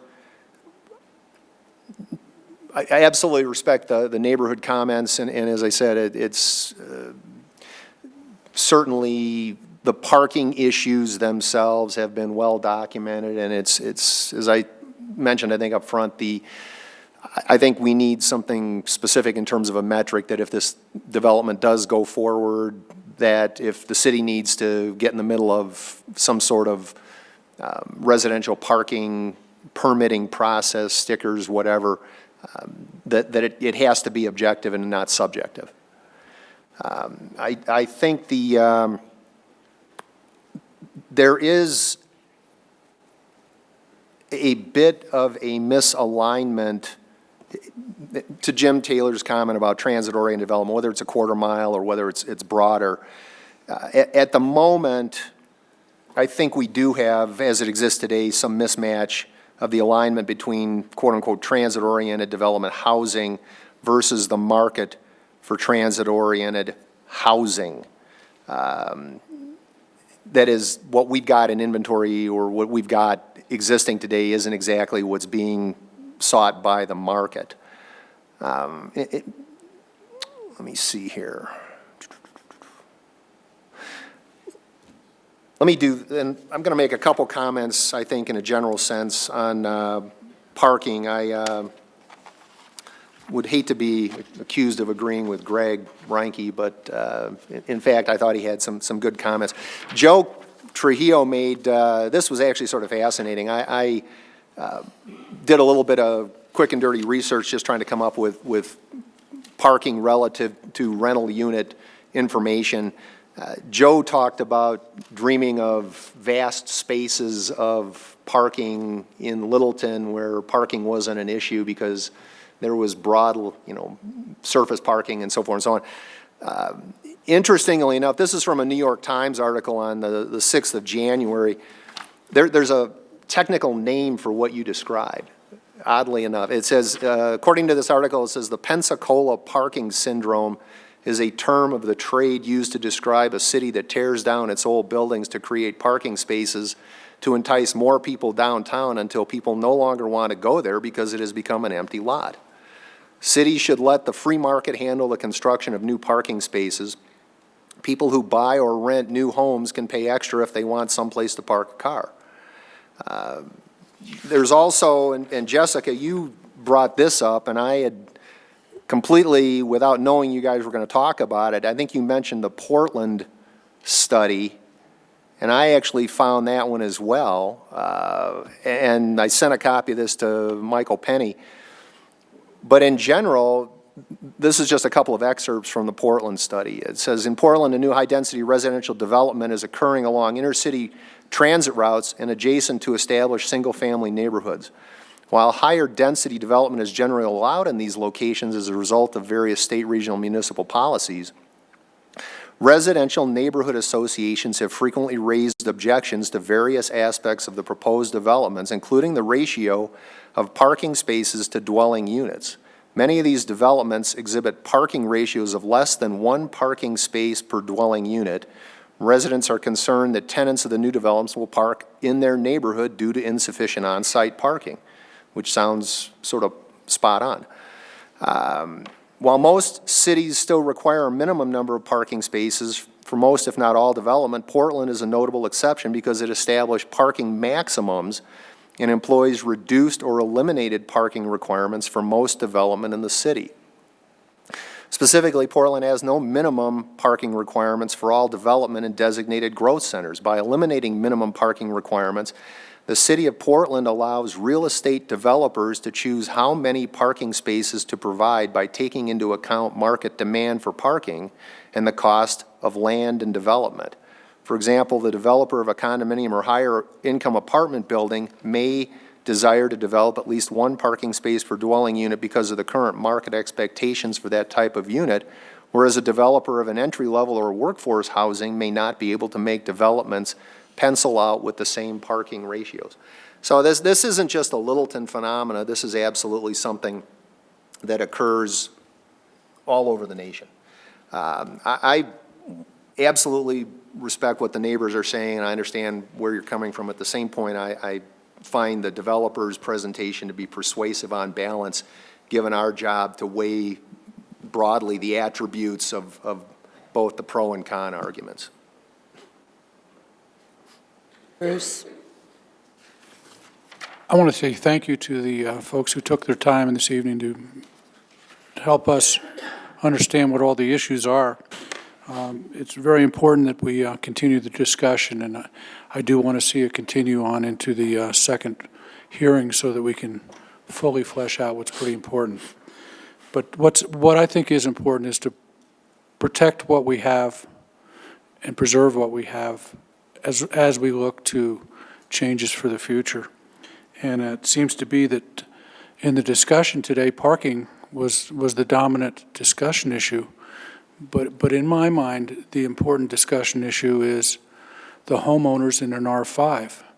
And, you know, those are the folks who have committed to Littleton today and have committed to probably years of involvement in Littleton. And we need to make sure that we protect and preserve those commitments and not damage the investments that they've made. And I think this is a very difficult balancing act. We need to hear more about it. I do think the parking is a little bit of a red herring in the discussion for the reason I just said. But also, that's the one area that I think city government may have an ability to resolve it in some period of time, perhaps not tomorrow, but in the future. And I do agree with Joe. We've talked about it. I've been here 37, 38 years, and we've been talking about it. There is a solution down there. We just have to find it and do it. And so if we can eliminate that, that is certainly for everyone a significant change that has really not as much to do with the development if we can solve it in another way. And I do think that I don't agree with the staff recommendation on the idea of looking at permit parking if we find down the road there's a problem, because I don't think permit parking has worked that well as a solution. It's done around Heritage High School. It's done across from the car dealers on Broadway. It's done down in the areas of the mineral station up into the residential areas. And its success is strictly based on the ability to enforce it. And, you know, that's something we're asking the city then. We create another area. We have to staff it, support it, and enforce it 100% of the time for it to be effective 100% of the time. And I know some of the parking issues are occurring between 6 and 9 at night or 6 and 11 at night, you know, and that's not when somebody right now is working it in any of those areas. So I really think that's a discussion that at this point I don't see is going to help the parking issue. So in summary, I am looking forward to more discussion on this, but I do feel that the R5 issue has been in the undertone here and kind of overwhelmed by the parking. Yeah, I scribbled things down and everybody's talking, so I scribbled more, so I don't know what kind of silly order this is going to come out in. First, on something nobody talked on, the age issue. I don't care what somebody's age is. They might walk just like my husband and I do. We walk to the light rail often, and it's about a mile from our house. And sometimes we even go to the mineral station because we want to walk farther, so that's over 2 miles. So get the darn age issue out of it. I've been in, and hopefully we'll walk a lot longer for a long time, but anyway. I've been associated with Littleton since 1968 when I came to teach at the college, and I have seen dreadful and happy cycles in this city where one thing blooms and something else crashes, and then something blooms again and something else crashes again. They're just cycles. I think we're in a very bad cycle now of a particular focus on transit-oriented development with the notion somehow that everybody needs to live within walking distance of the transit, of a station. We need to be looking at ways to get more people going east and west to get there, not having to just live there so close. That's a tangential issue.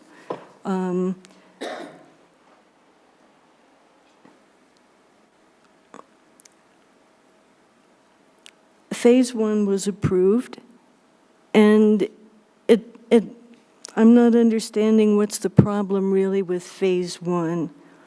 Yeah, we want to attract businesses and so forth, but Phase 1 can do that. But I am tremendously concerned about the impact on the existing neighborhood.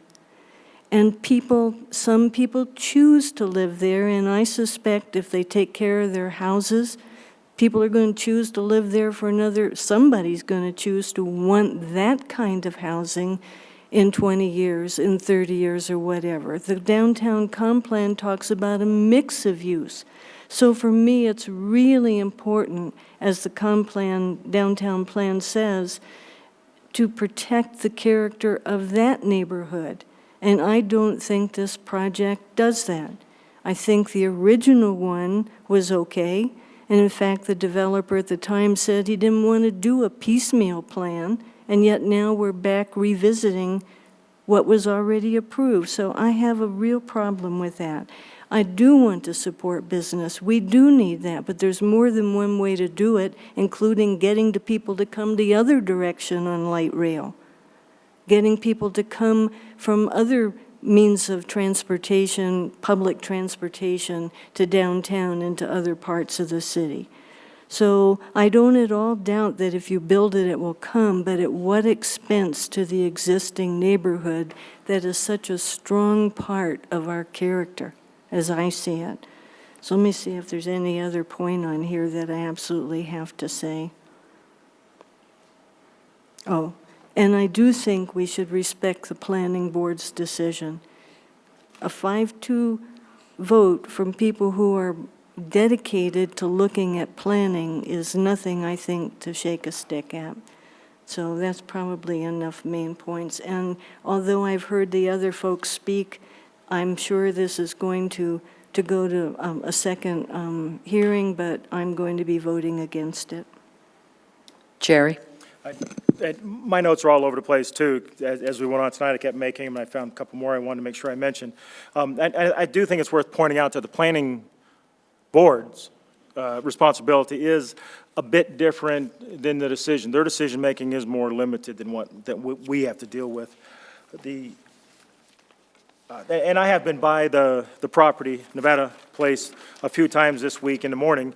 One about 9:15, excuse me, about 9:15, when it was about 15 degrees, and there were plenty of vehicles parked on the street. But while I was parked there, there were a number of vehicles that did pull up, and people would get out and then walk down toward Main Street. There were some folks that came out of the building, Nevada Place, walked out to their car, then went back in. So it was both ways. So I think the parking issue over there certainly is just not Nevada Place's problem that they're causing over there. I also went back there a little bit later this morning, and it was still rather cold, but it was about a half hour later than I did the day before. There were even more vehicles parked along Nevada, as well as Powers Avenue, and then today, this afternoon, more yet. So it's definitely a busy street, and again, I don't think the parking problem is caused just by Nevada. Okay, hang on one second. Notes are all over the place here.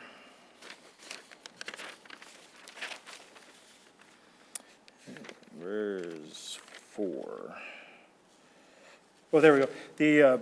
The Planning Commission, and now it's the Planning Board, I believe it was in 2007, they did approve the original plan back then, and I think the residents back then were, for the most part, were in favor of it. Their concern back then was parking, but however, that was their big deal, and I think the developers, Jonathan folks, did work with the residents. Residents were comfortable with that. And the Planning Commission at that time, also part of the agreement was that the parking was at 1.95, I believe the number is. At this point, I'd be more comfortable, far more comfortable, if the number was 1.5. To me, it's more desirable, and I don't know if it means mixing up the units or what, but again, I'm not saying that you're causing the problems on the streets over there, but I think I'm also a little bit leery at this point to reduce the number down to the number you're looking for. And I do have one more comment. Let's see. Well, someone had mentioned that how Downtown Dinners had moved out, and I love Downtown Dinners. We buy from them quite often. But it's Downtown Dinners is replaced by another business, another booming, successful business that is only adding to our problem of parking because it is so busy, and yet people keep going back to that business as well as other businesses. So while parking is always an issue, it continues, the downtown or Main Street area does continue with the right businesses to attract people. That's what it's about. It's the folks like Renke and so many other persons like them who are dedicated to that area, to making it a draw. And Peggy, I agree with you. We got to find a way to get people to come from the other directions, east, west. That was mentioned, I think, at our last study session. There's a lot of folks west of us that think they're a part of Littleton, too. It's not just north-south type transportation here.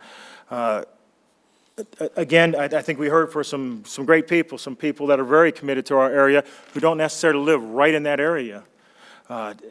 It is important to all of Littleton that we as a council think, and I'm going to vote to get this to the next step, because I think our conversation next time is going to be, we have a little more thoughts into it at that point. That's it. Thank you very much. Okay, thank you. Okay, council, we have a motion and a second on the table. Are you ready to vote?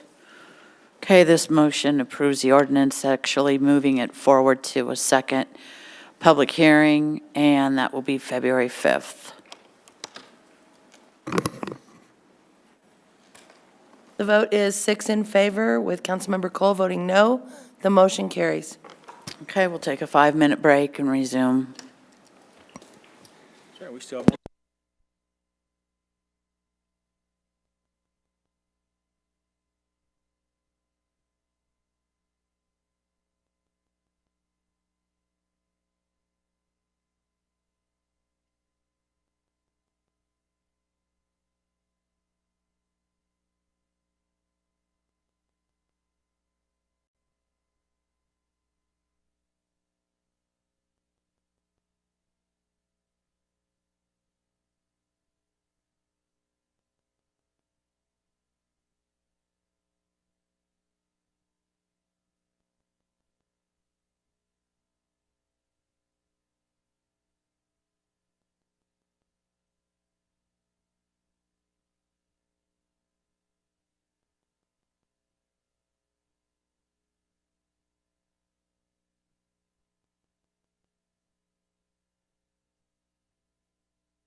Not so good.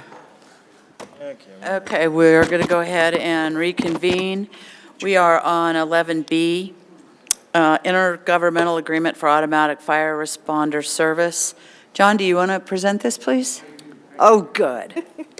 Come on down. And to read it by title, this is an ordinance of the City Council of the City of Littleton authorizing an IGA between the City of Littleton and West Metro Fire Protection District.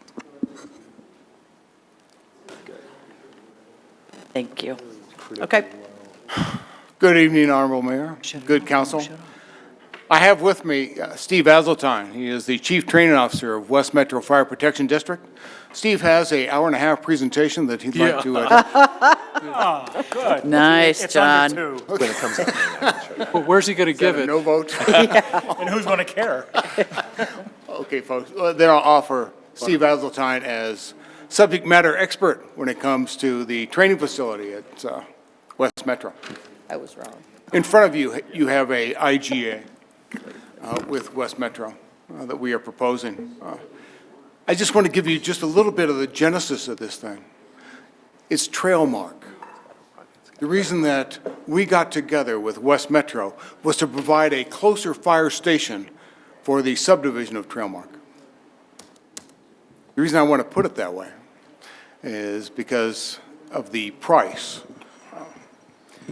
West Metro Fire Protection District has several contracts similar to this, where they provide fire protection for subdivisions or for entities outside of their district.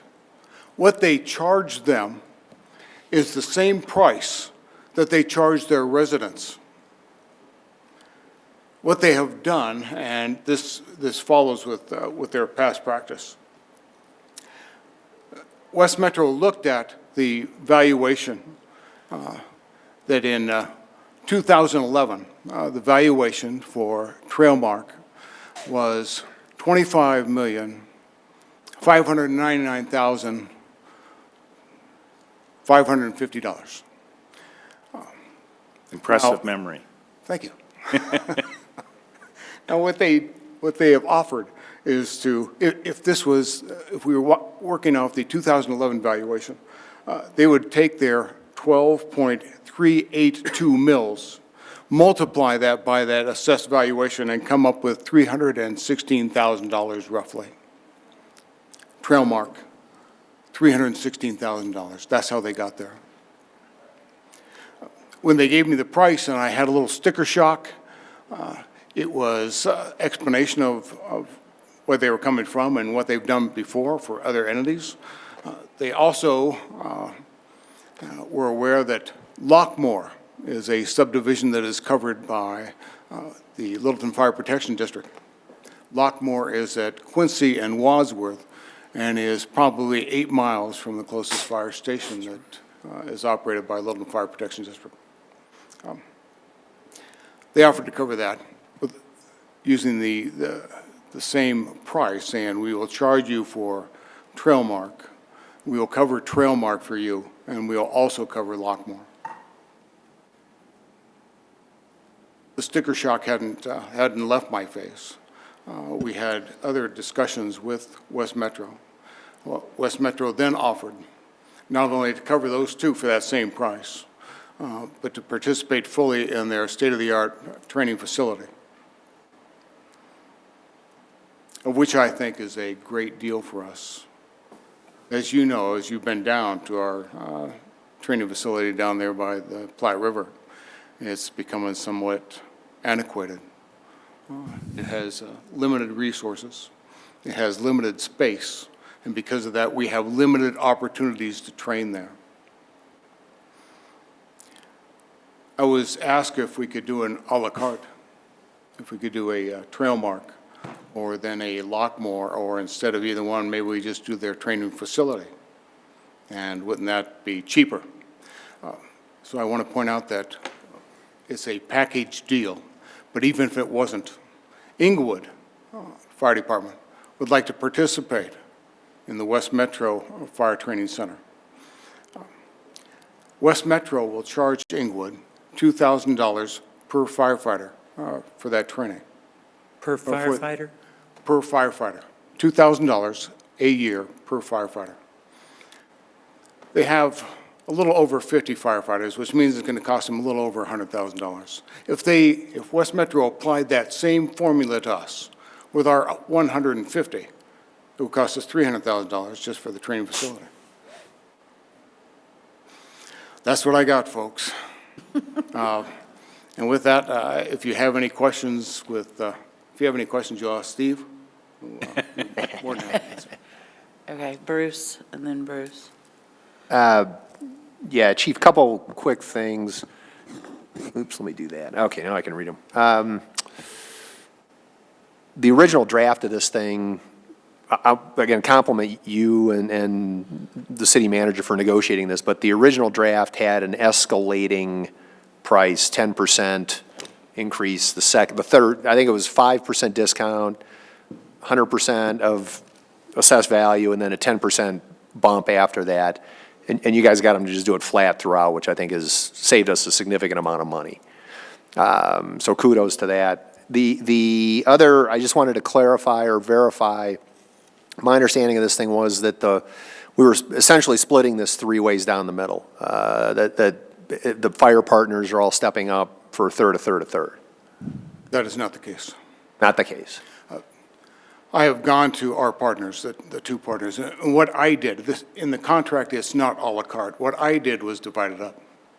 What I did was say there is a response portion of this and a training portion of this.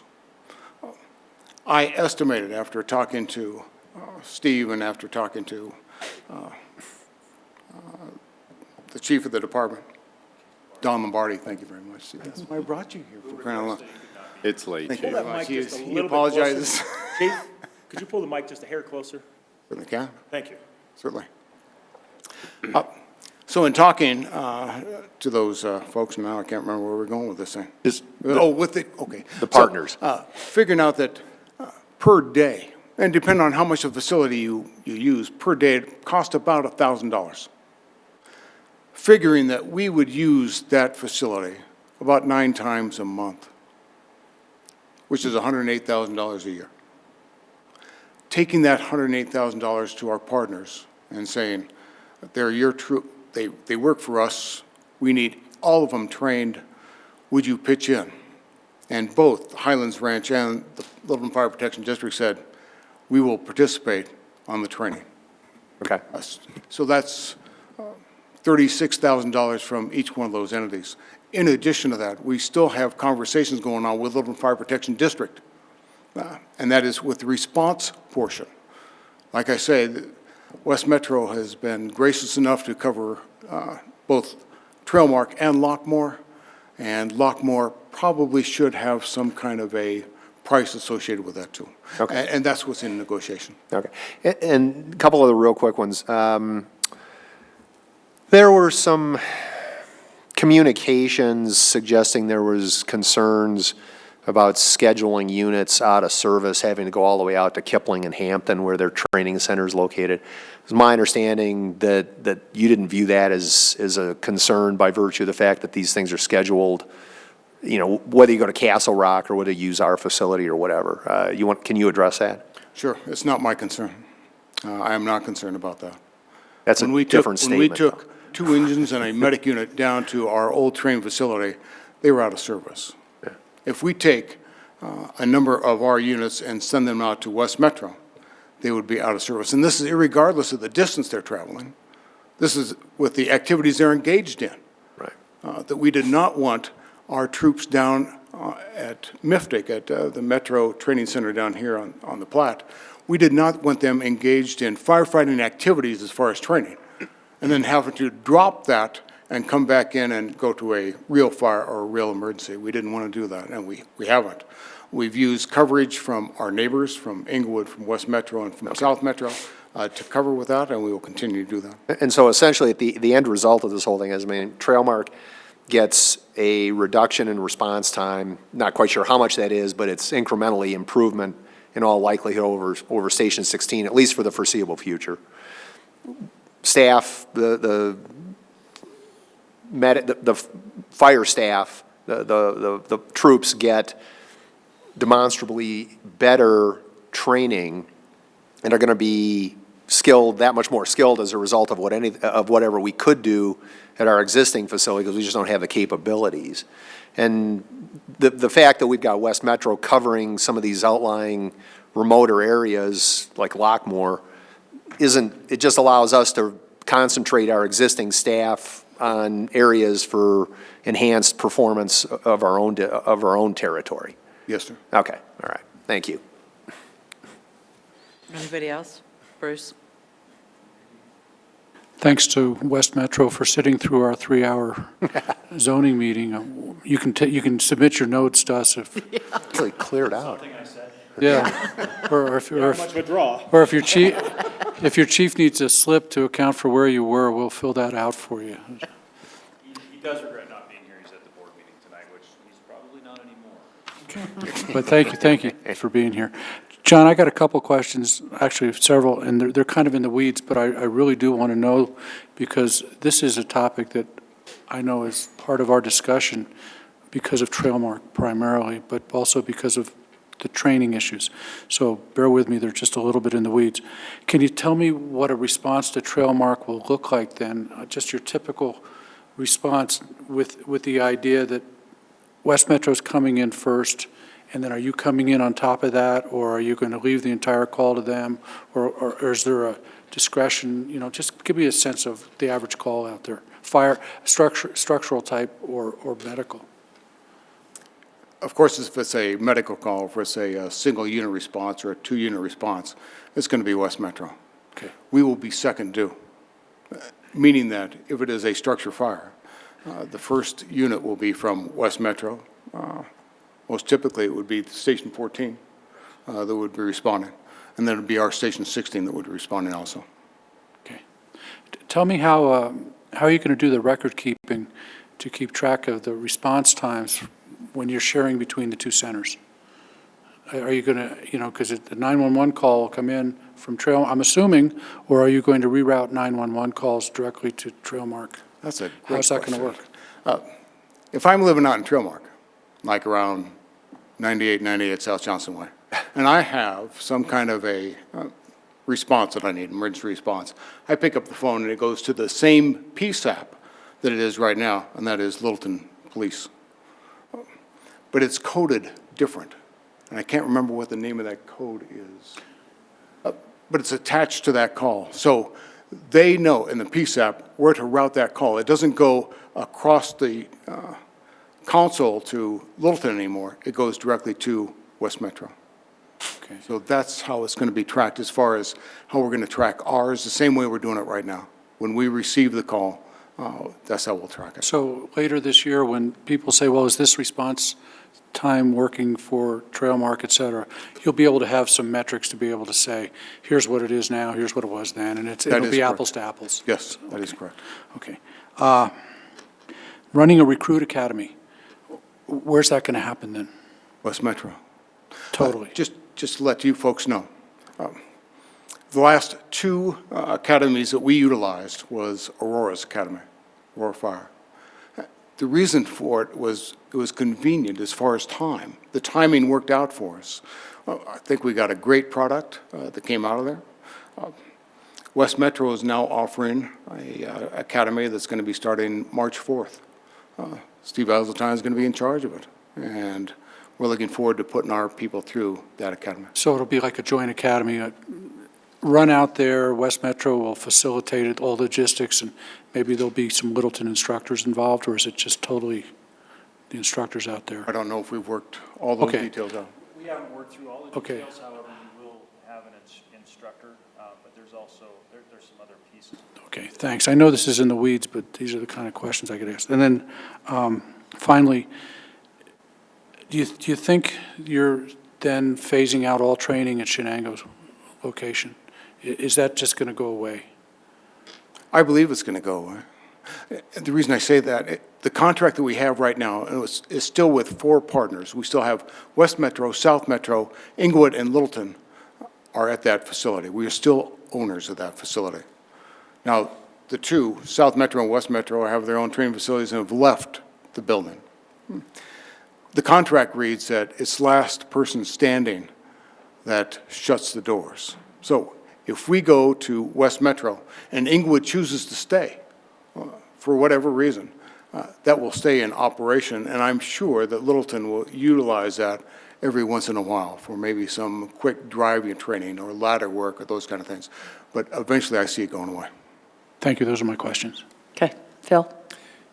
In the four-way contract, that's now essentially a two-way, last person standing, possibility that the facility on Chenango is going to be decommissioned.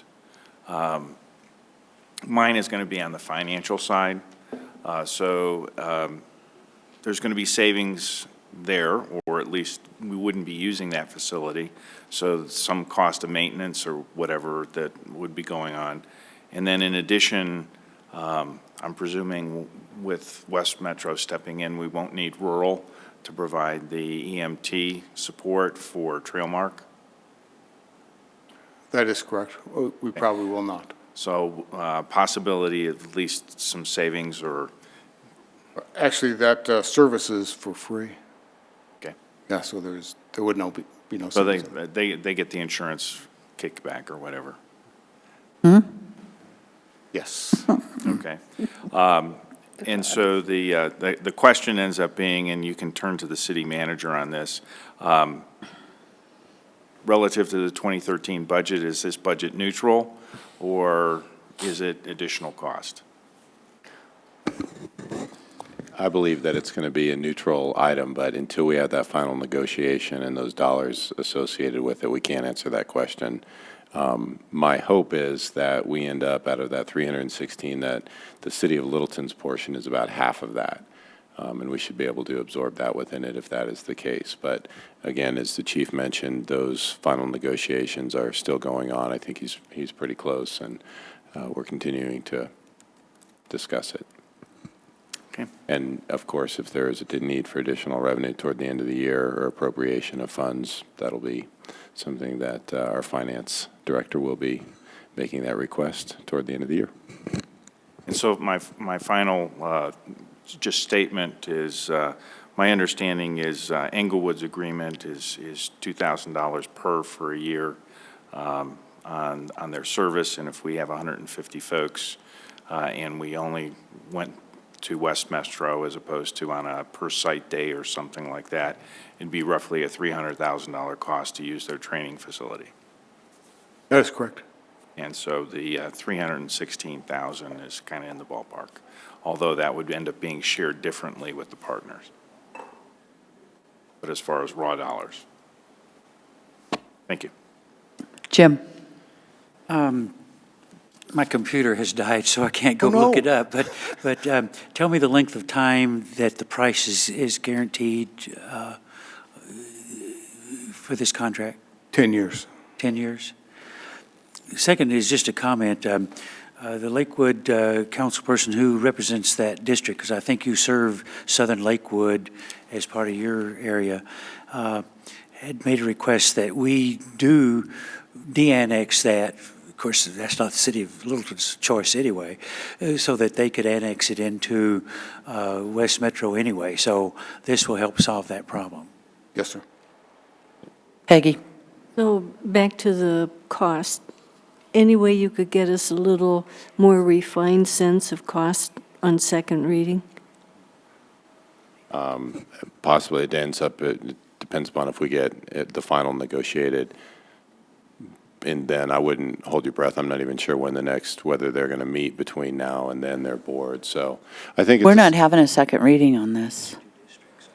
Yeah, I think it's an ordinance. It's a resolution. Because it's a multi-year. Oh, we are having a second reading? Per the charter, because it's beyond 2-year term, it needs to be a first and second reading. But not a public hearing? Well, our practice has been that we're doing public hearings on both ordinances, yes. So this is supposed to be a public hearing? No, it is. It's not stated So, anywhere. but I think it is very safe to assume that it's going to be about the 150,000 mark from it, because in the discussions Say again, that it will be about in the 150,000 mark, about half of the 315,000. Thank you. We're pretty close to that. not really. So, and Lakewood is, to Councilman Taylor's comment, this is a positive move forward from that councilwoman's perspective representing Lockmore and Lakewood. She's supportive of your approval of this. Any other questions? Yes. Jerry? So, the money comes from where again to pay for this? Within the fire budget. So it's, whatever it is, 317,000 just comes out of that part of the budget and Well, just reallocated? Yeah, there'll be additional appropriation, there'll be additional monies coming in in the breakdown that the chief described. And then it will be assuming our number is $150,000, then the chief's going to look for that within that budget, and we just won't know based upon overtime usage, different things, whether to Councilman Cernanek's question, whether we're going to need to come to the council later at the end of the year for additional appropriation or not. So this is not an additional cost of any sort? That is our plan, correct. And I mean, that's, Yep. hopefully it'll. Yeah, exactly. Okay, Yep. okay, thank you. Any other questions? Okay, seeing none, Mayor, if you want to, just to ensure that there's no I'm one. going to run a public Yes. hearing. Open and close. Open the public hearing. You got any comments? There's no one in the audience. I will close the public hearing, and I need a motion.